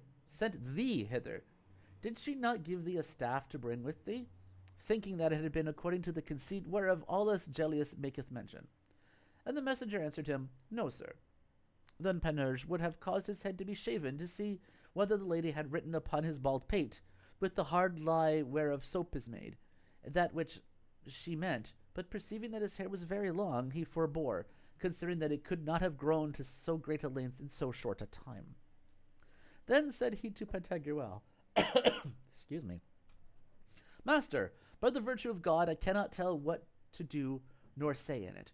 For, to know whether there be anything written upon this or no, I have made use of a good part of that which Master Francesco di Niantio, the Tuscan, sets down, who hath written the manner of reading letters that do not appear, that which Sorastes published, Peri Grammaton Ecriton, and Calphurnius Bassus de Litteris Illegibilibus. Wow, I did it! But I can see nothing, nor do I believe that there is anything else in it than the ring. Let us therefore look upon it. Which when they had done, they found this in Hebrew written upon, Labak Samachthani, whereupon they called Epistemon and asked him what that meant. To which he answered, they were Hebrew words, meaning, Wherefore hast thou forsaken me? Upon that Panurge suddenly replied, I know the mystery. Do you see this diamond? It is a false one. This is the exposition of that which the lady means. Diamant faux, that is, false lover, why hast thou forsaken me? Which interpretation Pantagruel presently understood, and withal remembering that at his departure he had not bid the lady farewell, he was very sorry, and would fain have returned to Paris to make his peace with her. But Epistemon put him in mind of Aeneas' departure from Dido, and the saying of Heraclitus of Tarentum, that the ship being at anchor, when need requireth, we must cut the cable rather than lose time about untying of it, and that he should lay aside all other thoughts to succor the city of his nativity, which was then in danger. And indeed, within an hour after that the wind arose at the north-northwest, wherewith they hoist sail, and put out, even into the main sea, so that within a few days, passing by Porto Sancto and by the Madeiras, they went ashore in the Canary Islands. Parting from thence, they passed by Capo Bianco, by Senege, by Capo Verde, by the Gambray, by Sangres, by Meli, by the Cap de Buena Esperanza, and set ashore again in the kingdom of Melinda. Parting from thence, they sailed away with a tramontane, or northerly wind, passing by Maiden, by Udi, by Uden, by Gelisem, by the Isle of the Fairies, and alongst the kingdom of Akuri, till at last they arrived at the port of Utopia, distant from the city of the Amorals 3 leagues and somewhat more. And then Mace said to Chase, "Sup?" And he said, "What's going on?" And then Chase said, "Ain't shit," to harken back to something that we read quite some time ago. And if that reference doesn't make sense to anybody else, well, I'll explain it later. When they were ashore, and pretty well refreshed, Pantagruel said, "Gentlemen, the city is not far from thence. Therefore, were it not amiss, before we set forward, to advise well what is to be done, that we be not like the Athenians, who never took counsel until after the fact. Are you resolved to live and die with me?" "Yes, sir," said they all, "and be as confident of us as of your own fingers." "Well," said he, "there is but one thing that keeps my mind in great trouble and suspense, which is this, that I know not in what order nor by of what number the enemy is that layeth siege to the city. For if I were certain of that, I should go forward and set on with the better assurance. Let us therefore consult together, and bethink ourselves by what means we may come to this intelligence." Whereunto they all said, "Let us go thither and see, and stay you here for us, for this very day, without further respite, do we make account to bring you a certain report thereof." "Myself," said Panurge, "will undertake to enter into their camp, within the very midst of their guards, unespied by their watch, and merrily feast and lecher it at their cost, without being known of any, to see the artillery and the tents of all the captains, and thrust myself in with a grave and magnificent carriage amongst all their troops and companies, without being discovered. The devil would not be able to peck me out of all with all his circumventions, for I am of the race of Zopyrus." Well, you are kind of right there, but I'm also going to pretend I didn't see that. "And I," said Epistemon, "know all the plots and stratagems of the valiant captains and warlike champions of former ages, together with all the tricks and subtleties of the arts of war. I will go, and though I be detected and revealed, I will escape by making them believe of you whatever I please, for I am of the race of Sinon." "I," said Eusthenes, "will enter and set upon them in their trenches, in spite of their sentries and all their guards, for I will tread upon their bellies and break their legs and arms, yea, though they were every whit as strong as the devil himself, for I am of the race of Hercules." "And I," said Carpalin, "will get in there if the birds can enter, for I am so nimble of body and light withal, that I shall have leaped over their trenches and ran clean through all their camp before that they can perceive me, and neither do I fear shot, nor arrow, nor horse, how swift soever, were he the Pegasus of Perseus or Pacolet, being assured that I shall be able to make a safe and sound escape before them all without any hurt. I will undertake to walk upon the ears of corn or grass in the meadows, without making either of them do so much as bow under me, for I am of the race of Camilla the Amazon." Yeah, I'm glad we've kind of moved on from how horrible Panurge was, frankly, because he was, yeah. How Panurge, this is chapter 25. "How Panurge, Carpalin, Eusthenes, and Epistemon, the gentlemen attendants of Pantagruel, vanquished and discomfited 660 horsemen very cunningly. As he was speaking this, they perceived 660 light horsemen, gallantly mounted, who made an outroad thither to see what ship it was that was newly arrived in the harbor, and came in a full gallop to take them as if they had been able. Then, said Pantagruel, my lads, retire yourself unto the ship. Here are some of our enemies coming apace, but I will kill them here before you like beasts, although they were 10 times so many. And in the meantime, withdraw yourselves, and take your sport at it. I just like this clinking. Then answered Panurge, no, sir, there is no reason you should do so, but on the contrary, retire you unto the ship. both you and the rest, for I alone will here discomfit them. But we must not linger. Come, set forward. Whereunto the other said, It is well advised, sir. Withdraw yourself, and we will help Panurge here. So shall you know what we are able to do. Then said Pantagruel, Well, I am content, but if that you be too weak, I will not fail to come to your assistance. With this, Panurge took 2 great cables of the ship and tied them to the capstan, which was on the deck toward the hatches, and fastened them into the ground, making a long circuit, the one farther off, the other within that. With this, Panurge took 2 great cables of the ship and tied them to the With this, Panurge I did that already. I got sidetracked. I think the monk was probably dead at this point. It's been several hundred years. Like the yeah, because this is Gargantua's son that's getting into hijinks. And the printing press has been it's been like some hundred years. This isn't Gargantua. This is Pantagruel. This is Gargantua's son, and it's been quite a long time. It was mentioned like pretty much in chapter 1 that there was some time forward, but yeah, Gargantua is old.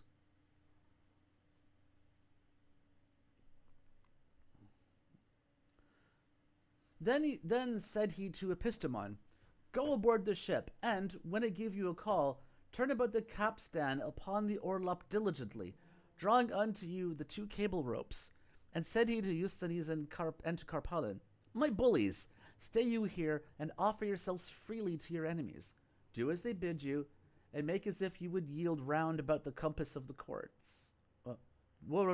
Sorry. Do as they bid you, and make as if you would yield unto them. But take heed you come not within the compass of the ropes. Be sure to keep yourselves free of them. And presently he went aboard the ship, and took a bundle of straw and a barrel of gunpowder, strewed it round about the compass of the cords, and stood by with a brand of fire or match lighted in his hand. Presently came the horsemen with a great fury, and the foremost ran almost home to the ship, and by reason of the slipperiness of the bank, they fell, they and their horses, to the number of 44, which the rest seeing came on, thinking that resistance had been made them at their arrival. But Panurge said unto them, My masters, I believe that you have hurt yourselves. I pray you pardon us, for it is not our fault, but the slipperiness of the sea water that is always flowing. We submit ourselves to your good pleasure. So said likewise his 2 other fellows, and Epistemon that was upon the deck. In the meantime Panurge withdrew himself, and seeing that they were all within the compass of the cables, and that his 2 companions were retired, making room for all those horses which came in a crowd, thronging upon the neck of one another to see the ship, and such as were in it, cried out on a sudden to Epistemon, Draw! Draw! Then began Epistemon to wind about the capstan, by doing whereof the 2 cables so entangled and empestered the legs of the horses, that they were all of them thrown down to the ground easily, together with their riders. Then began Epistemon to wind about the capstan. Okay.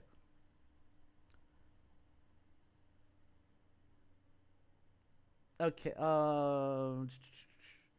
but they, seeing that, drew their swords and would have cut them, whereupon Panurge set fire to the train, and there burnt them up all like damned souls, both men and horses, not one escaping save one alone, who being mounted on a fleet turkey courser, by mere speed and flight got himself out of the circle of the ropes.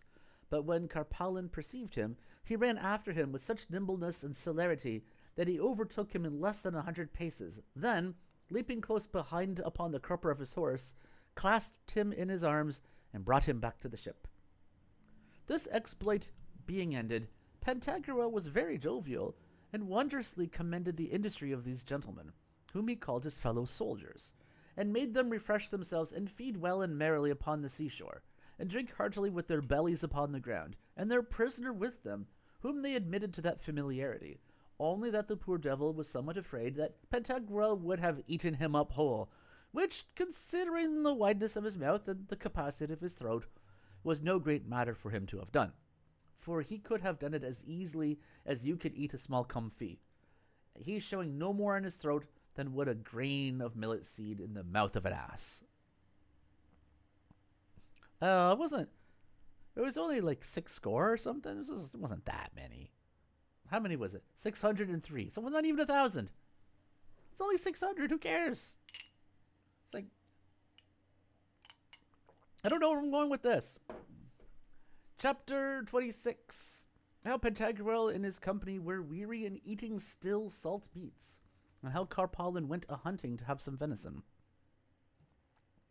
Thus, as they talked and chatted together, Carpalin said, "And by the belly of Saint Quenet, shall we never eat any venison? This salt meat makes me horribly dry.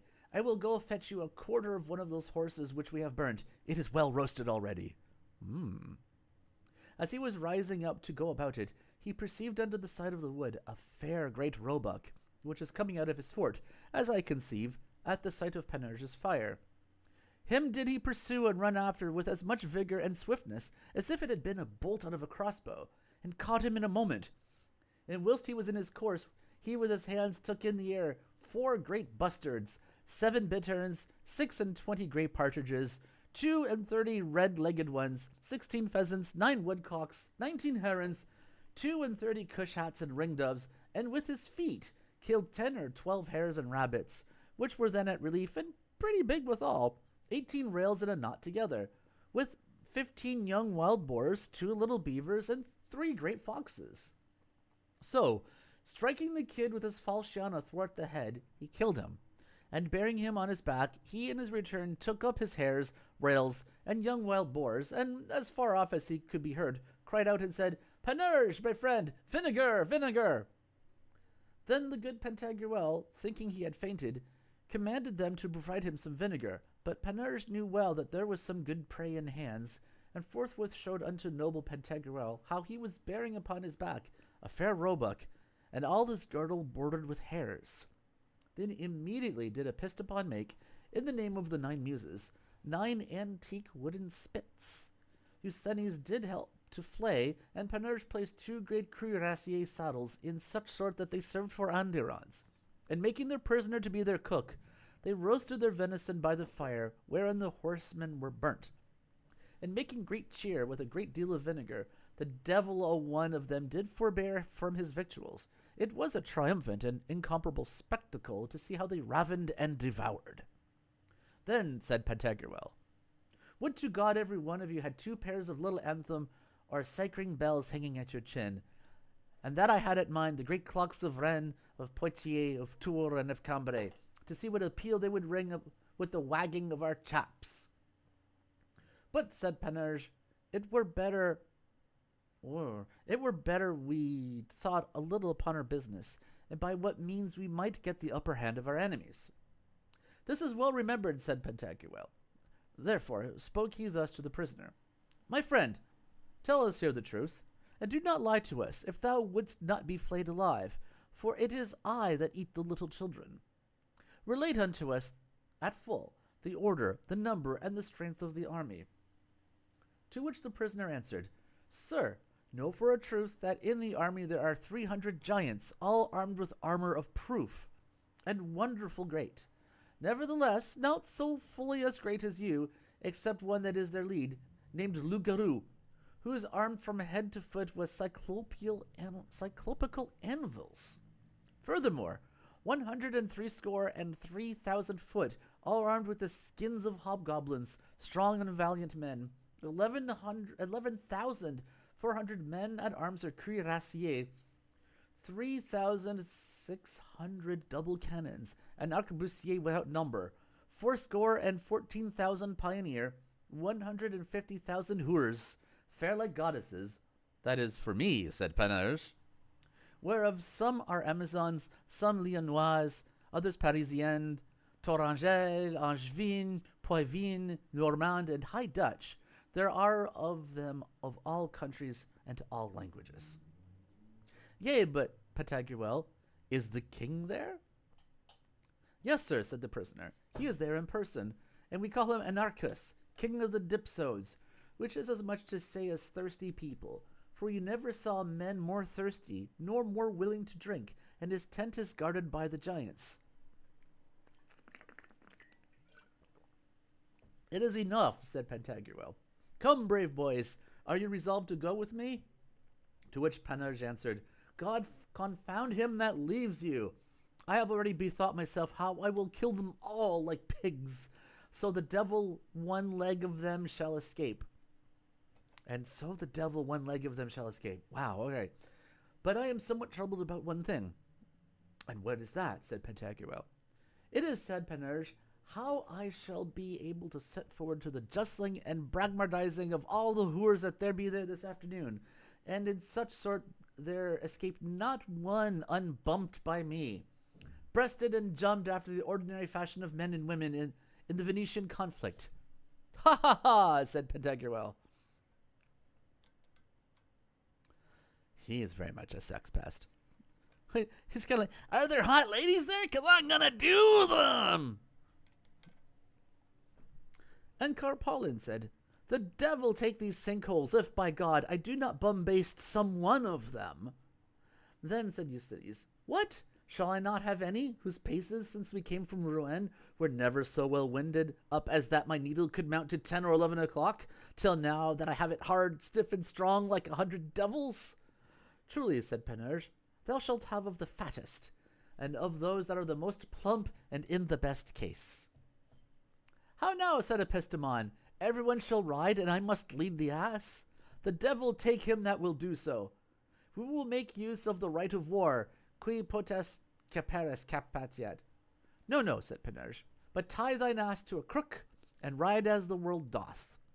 And the good Pantagruel laughed at all this, and said unto them, you reckon without your host. I am much afraid that, before it be night, I shall see you in such taking that you will have no great stomach to ride, but more like to be rode upon with sound blows of pike and lance. Baste, said Epistemon, enough of that. I will not fail to bring them to you, either to roast or boil, or to fry or to put in paste. They are not so many in number as were in the army of Xerxes, for he had 300,000 fighting men, if you believe Herodotus and Trogus Pompeius, and yet Themistocles with a few men overthrew them all. For God's sake, take you no care for that. Cobs many, said Panurge. My codpiece alone shall suffice to overthrow all the men, and my Saint Sweephole that dwells within it shall lay all women squat upon their backs. Up then, my lads, said Pantagruel, and let us march along. Never believe Herodotus. I gotta do all the ladies. Chapter 27. How Pantagruel set up one trophy in memorial of their valor, and Panurge a number in remembrance of the hares. How Pantagruel likewise with his farts begat little men, and with his fizz little women, and how Panurge broke a great staff over 2 glasses. I don't know how I feel about this chapter. Before we depart hence, said Pantagruel, in remembrance of the exploit that you have now performed, I will in this place erect a fair trophy. Then every man amongst them, with great joy and fine little country songs, set up a huge big post, whereunto they hanged a great cuirassier saddle, the front stall of a barbed horse, bridle bosses, pulley pieces for the knees, stirrup leathers, spurs, stirrups, a coat of mail, a corslet tempered with steel, a battle-axe, a strong, short, and sharp horseman's sword, a gauntlet, a horseman's mace, gushet armor for the armpits, leg harness, and a gorget, and with all other furniture needful for the decorement of a triumphant arch in sign of a trophy. And Pantagruel, for an eternal memorial, wrote this victorial diton as followeth. And I'm going to make it rhyme, by the way. Here was the prowess made apparent of four brave and valiant champions of Prov, who without any arms but wit at once, like Fabius or the 200 peons, burnt in a fire 660, Rabelais, strong rogues ne'er vanquished before. By this each king may learn, rook, pawn, and knight, that sleight is more prevalent than might. For victory, as all men see, hangs on the ditty of that committee, where the great God hath made his abide. Nor doth he it to strong and great men give, but to his elect as we must believe. Therefore shall he obtain wealth and esteem, who through faith put his trust in him. Whilst Pantagruel was writing these aforesaid verses, Panurge halved and fixed upon a great stake the horns of a roebuck, together with the skin and the right forefoot thereof, the ears of 3 leverets, the chine of a coney, the jaws of a hare, the wings of 2 bustards, the feet of 4 queest doves, a bottle or borracho full of vinegar, a horn wherein to put salt, a wooden spit, a larding stick, a scurvy kettle full of holes, a dripping pan to make sauce in, an earthen salt cellar, and a goblet of Beauvais.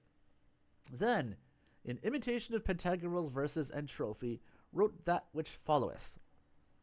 Here was it that 4 jovial blades sat down, to a profound carousing and to crown their banquet with those wines which please best great Bacchus, the monarch of their drinking state.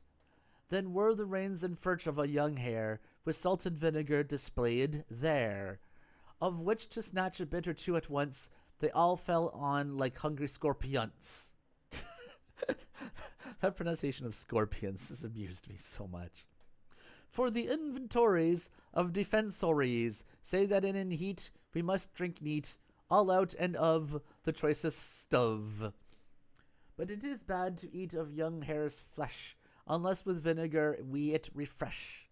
Receive this tenet then without control, that vinegar of that meat is the soul.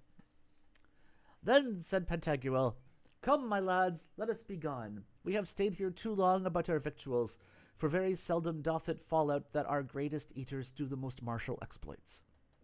There is no shadow like that of flying colors, no smoke like that of horses, no clattering like that of armor. At this Epistemon began to smile, and said, There is no shadow like that of the kitchen, no smoke like that of pasties, and no clattering like that of goblets. Unto which answered Panurge, There is no shadow like that of curtains, no smoke like that of a woman's breasts, and no clattering like that of bollocks, 'cause I am a sex pest. Then forthwith rising up he gave a fart, a leap, and a whistle, and most joyfully cried out, Ever live Pantagruel! When Pantagruel saw that, he would have done as much, but with the fart that he let, the earth trembled 9 leagues about, wherewith and with the corrupted air he begot above 53,000 little men, ill-favoured dwarfs, and with one fisk that he let he made as many little women, crouching down, as you shall see in divers places, which never grow but like cows' tails, downwards, or like the limousine radishes, round. How now, said Panurge, are your farts so fertile and fruitful? By God, here be brave-farted men and fisked women. Let them be married together. They will beget fine hornets and doorflies. So did Pantagruel, and called them pygmies. Those he sent to live in an island nearby, where since that time they are increased mightily. But the cranes make war with them continually, against which they do most courageously defend themselves. For these little ends of men and dandy-prats, whom in Scotland they call whip-handles and knots of a tar-barrel, are commonly very testy and choleric. The very physical reason whereof is because their heart is near their spleen.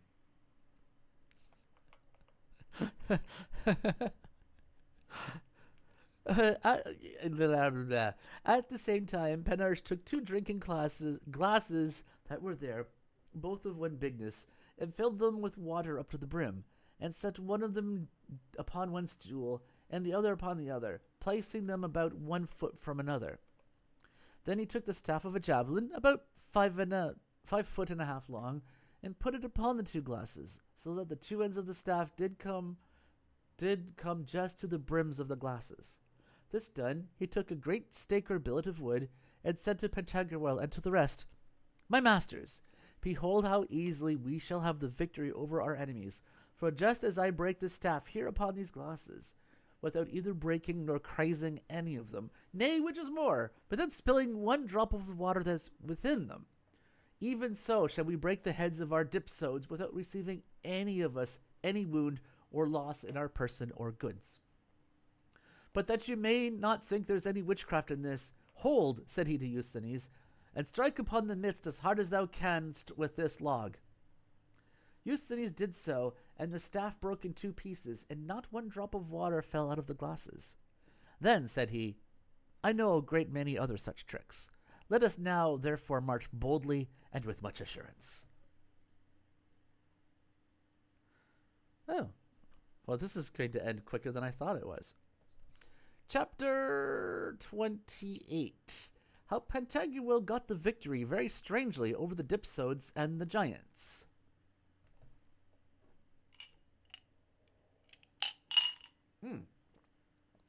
After all this talk, Pantagruel took the prisoner to him and sent him away, saying, Go unto thy king in his camp, and tell him tidings of what thou hast seen, and let him resolve to feast me tomorrow about noon.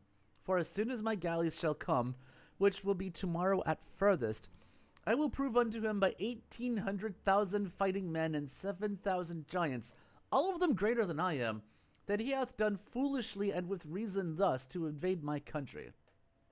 Wherein Pantagruel feigned that he had an army at sea.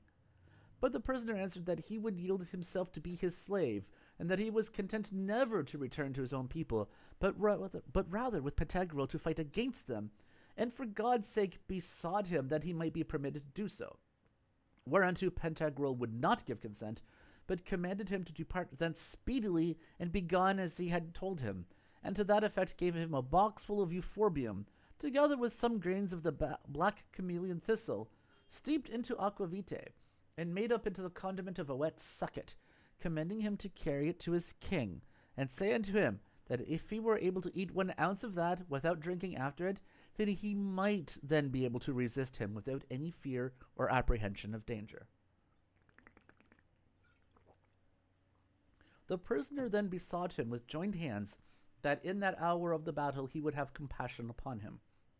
Wherein Pantagruel said unto him, After thou hast delivered all unto the king, put thy whole confidence in God, and he will not forsake thee. Because although for my part I be mighty, and thou mayst see, and have an infinite number of men in arms, I do nevertheless trust neither in my force nor in mine industry, but all my confidence is in God my protector, who doth never forsake those that in him do put their trust and confidence. This done, the prisoner requested him that he would afford him some reasonable composition for his ransom. To which Pantagruel answered that his end was not to rob nor ransom men, but to enrich them and reduce them to total liberty. Go thy way, said he, in the peace of the living God, and never follow evil company, lest some mischief befall thee. The prisoner being gone, Pantagruel said to his men, Gentlemen, I have made this prisoner believe that we have an army at sea, as also that we will not assault them till tomorrow at noon, to the end that they, doubting of the great arrival of our men, may spend this night in providing and strengthening themselves. But in the meantime, my intention is that we charge them about the hour of the first sleep, reducing them to liberty with a great mallet. Let us leave Pantagruel here with his apostles, and speak of King Anarchus and his army. When the prisoner was come, he went unto the king, and told him how there was a great giant come, called Pantagruel, who had overthrown and made to be cruelly roasted all the 659 horsemen, and he alone escaped to bring the news. Besides that, he was charged by the said giant to tell him that the next day, about noon, he must make a dinner ready for him, for at that hour he was resolved to set upon him. Then did he give him that box wherein were those confitures. But as soon as he had swallowed down 1 spoonful of them, he was taken with such a heat in the throat, together with an ulceration in the flap of the top of the windpipe, that his tongue peeled with it in such fort, that for all they could do unto him, he found no ease at all by drinking only without cessation. For as soon as ever he took the goblet from his head, his tongue was on a fire. And therefore they did nothing but still pour in more wine into his throat with a funnel. Which when his captains, bashaws, and guard of his body did see, they tasted of the same drugs to try whether they were so thirst-producing an alternative or no.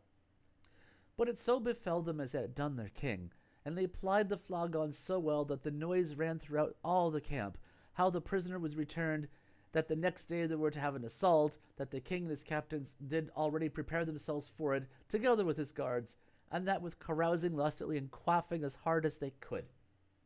Every man, therefore, in the army began to tipple, ply the pot, swill and guzzle it as fast as they could. In sum, They drank so much and so long that they fell asleep like pigs, all out of order throughout the whole camp. Let us now return to the good Pantagruel, and relate how he carried himself in this business. Departing from the place of the trophies, he took the mast of their ship in his hand like a pilgrim staff, and put within the top of it 207 and 30 puncheons of white wine of Anjou. The rest was of Rouen, and tied up his girdle, the bark all full of salt, as easily as the lansquenets carry the little panier, and so set onward with his way with his fellow soldiers. When he was come near to the enemy's camp, Panurge said unto him, Sir, if you would do well, let down this white wine of Anjou from the scuttle of the mast of the ship, that we may all drink thereof like Bretons. Every war is an excuse just to drink more heavily than usual. Hereunto Pantagruel very willingly consented, and they drank so neat that there was not so much as one drop left of the 207 and 30 puncheons, except for one borracho or leathern bottle of Tours, which Panurge filled for himself, for he called that his vademecum, and some scurvy lees of wine in the bottom, which served him instead of vinegar. After they had whittled and curried the can pretty handsomely, Panurge gave Pantagruel to eat some devilish drugs compounded of the thyrotrypton, which is a stone-dissolving ingredient, nephrocatarticon, that purgeth the reins, the marmalade of quinces, called codiniac, a confection of cantharides, which are green flies breeding on the tops of olive trees, and other kinds of diuretic or piss-procuring simples. This done, Pantagruel said to Carpalin, Go into the city, scrambling like a cat against the wall, and you can well do, and tell them now that presently they come out and charge their enemies as rudely as they can.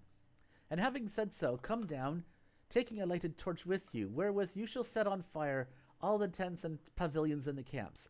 Then cry as loud as you are able with your great voice, and then come away from thence. Yea, but, said Carpalin, were it not good to cloy with all their ordnance? No, no, said Pantagruel, only blow up all their powder.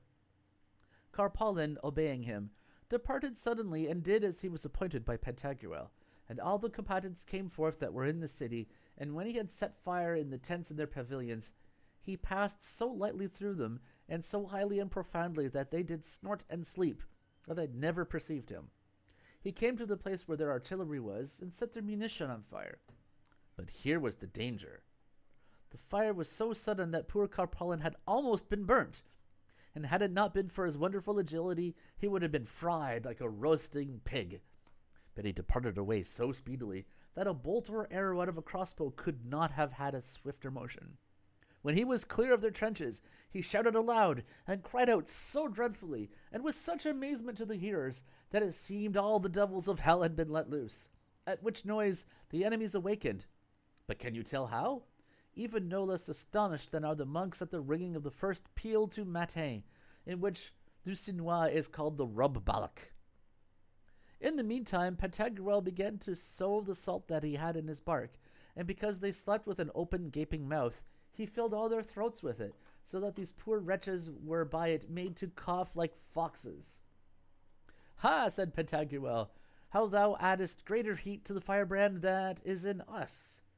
Suddenly Pantagruel had will to piss, by means of the drugs which Panurge had given him, and pissed amidst the camp so well and so copiously that he drowned them all. And there was a particular deluge 10 leagues round about, of such considerable depth that the history saith, if his father's great mare had been there and pissed likewise, it would have undoubtedly had been a more enormous deluge than all of Deucalion. For she did never piss, but she made a river greater than either is the Rhone or the Danube. Which those that were coming out of the city seeing said, They are all cruelly slain, see how the blood runs along. But they were deceived in thinking Pantagruel's urine had been the blood of their enemies, for they could not see but by the light of the fire of the pavilions and some small light of the moon. The enemies, after that they were awakened, seeing on one side the fire in the camp, and on the other the inundation of the urinal deluge, could not tell what to say nor what to think. Some said that it was the end of the world and the final judgment, which ought to be by fire. Others again thought that the sea gods, Neptune, Proteus, Triton, and the rest of them did persecute them, for that indeed they found it to be like seawater and salt. Oh, who were able to. Oh, blah, blah, blah. Oh, who were now able. Try this again. Oh, who able now condignly to relate how Pantagruel did demean himself against the 300 giants. Oh, my muse, my Calliope, my Thalia, inspire me at this time. Restore unto me my spirits, for this is the logical bridge of asses. Here is the pitfall, here is the difficulty, to have ability enough to express the horrible battle that was fought. Ah, would to God that I had now a bottle of the best wine than ever those drank who shall read this so veridical history. All right. This one and see how we feel afterwards. I do like that he's using another giant as a weapon, though. That's pretty good. This is chapter 29. How Pantagruel discomfited the 300 giants armed with freestone and Loup-garou their captain.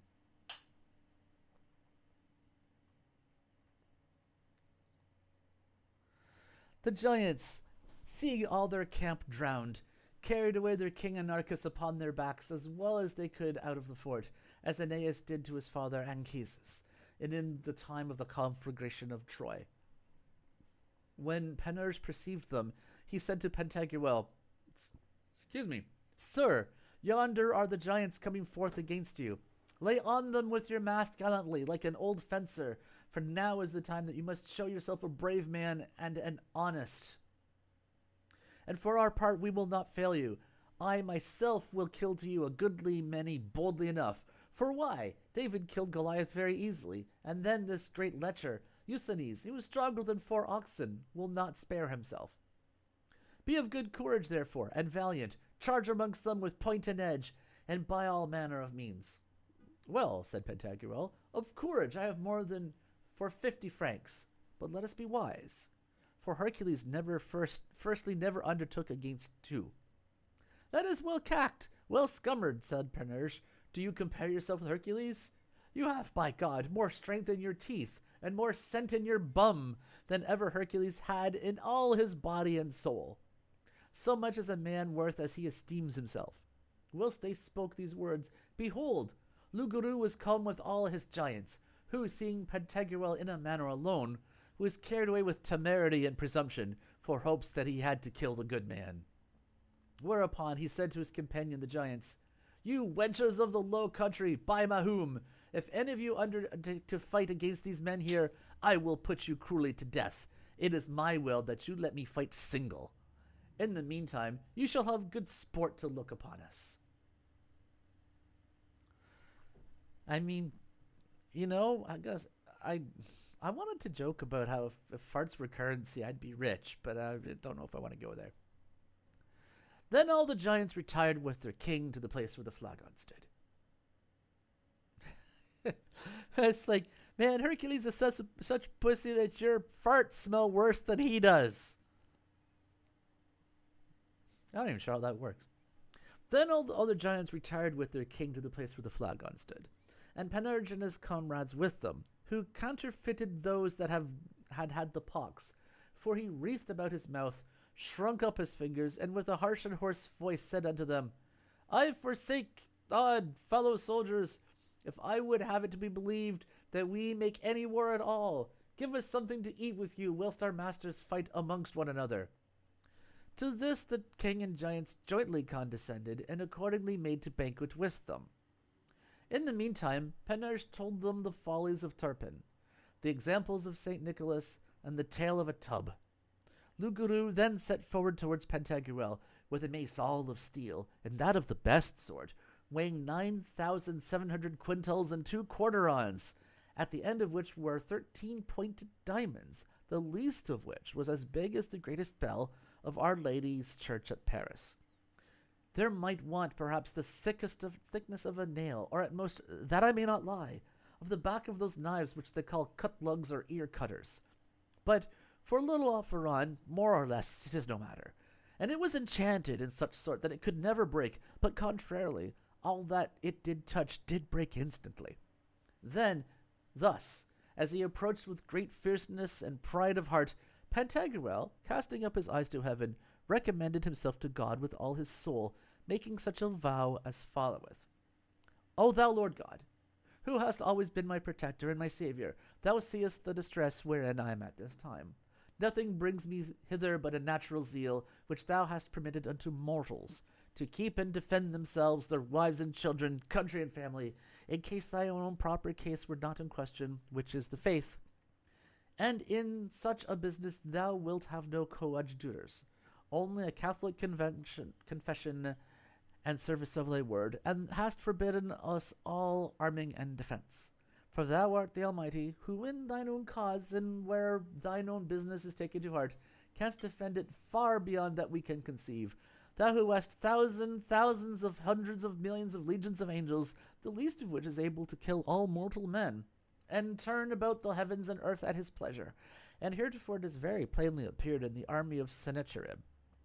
If it may please thee, therefore, at this time to assist me, as my whole trust and confidence is in thee alone, I vow unto thee, that in all countries whatsoever wherein I shall have any power or authority, whether in this of Utopia or elsewhere, I will cause thy holy gospel to be purely, simply, and entirely preached, so that the abuses of a rabble of hypocrites and false prophets, who by human constitutions and depraved inventions have empoisoned all the world, shall be quite exterminated from about me.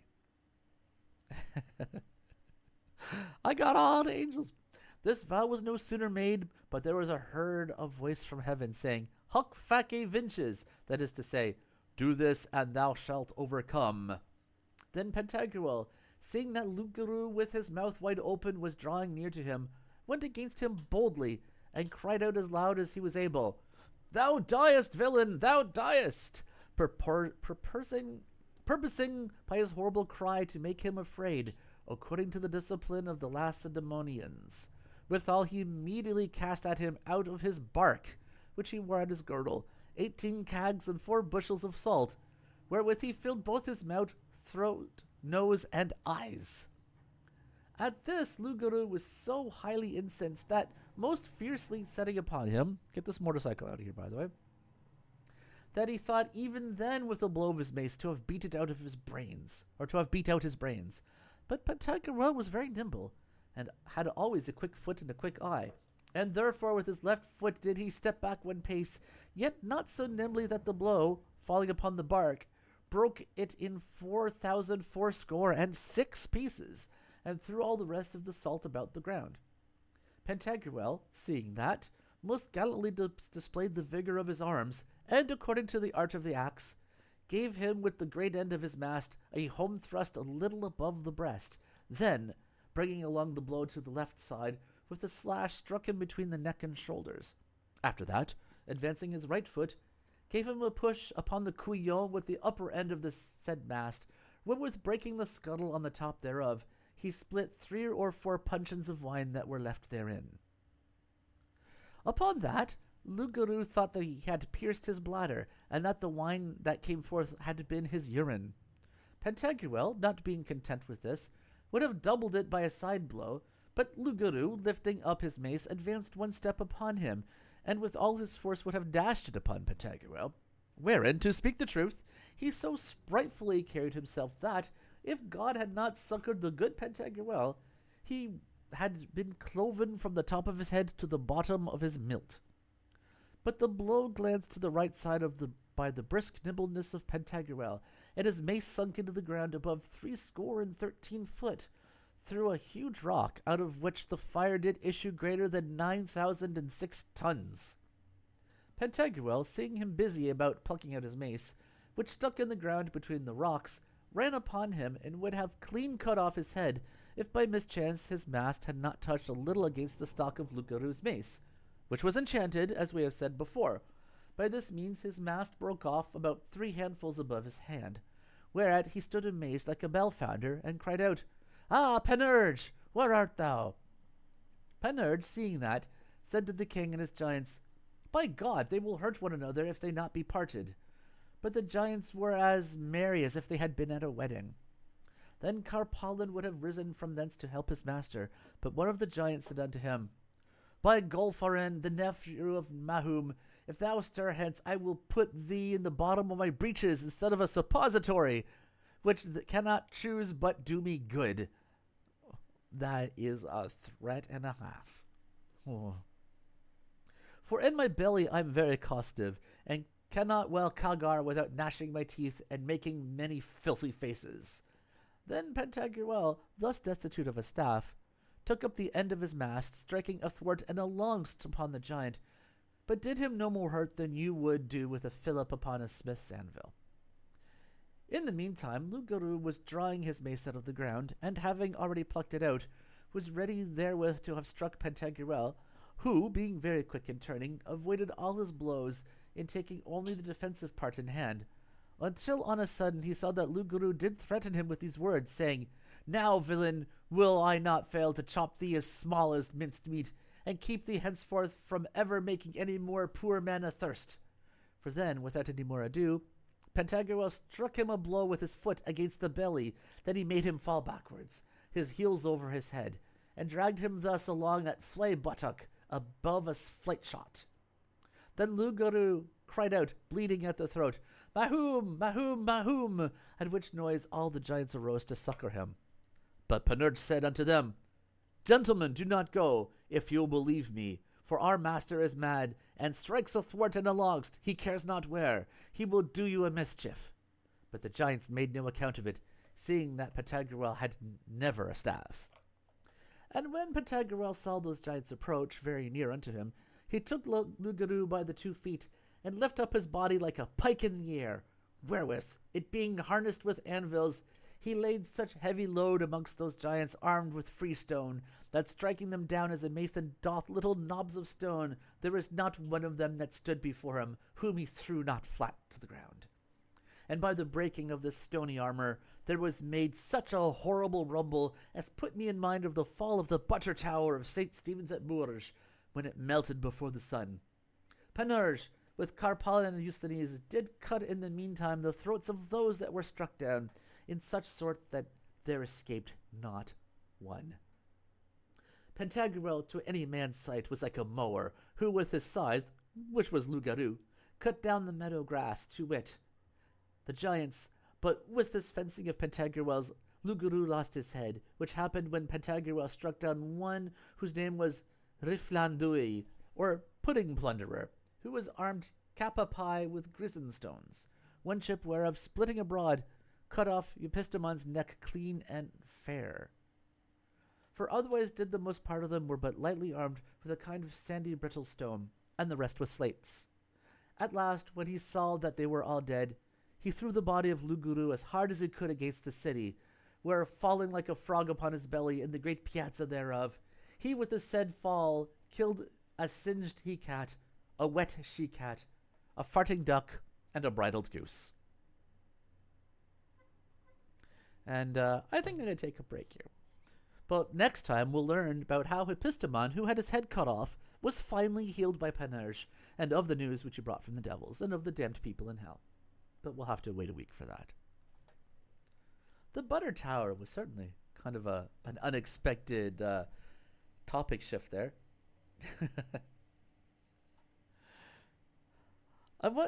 Montrose, I want to thank you for pimping me on Bisky there. I mean, it's too bad other people didn't show up, but all the same, I mean, I'm genuinely touched that you did that. It means a lot to me.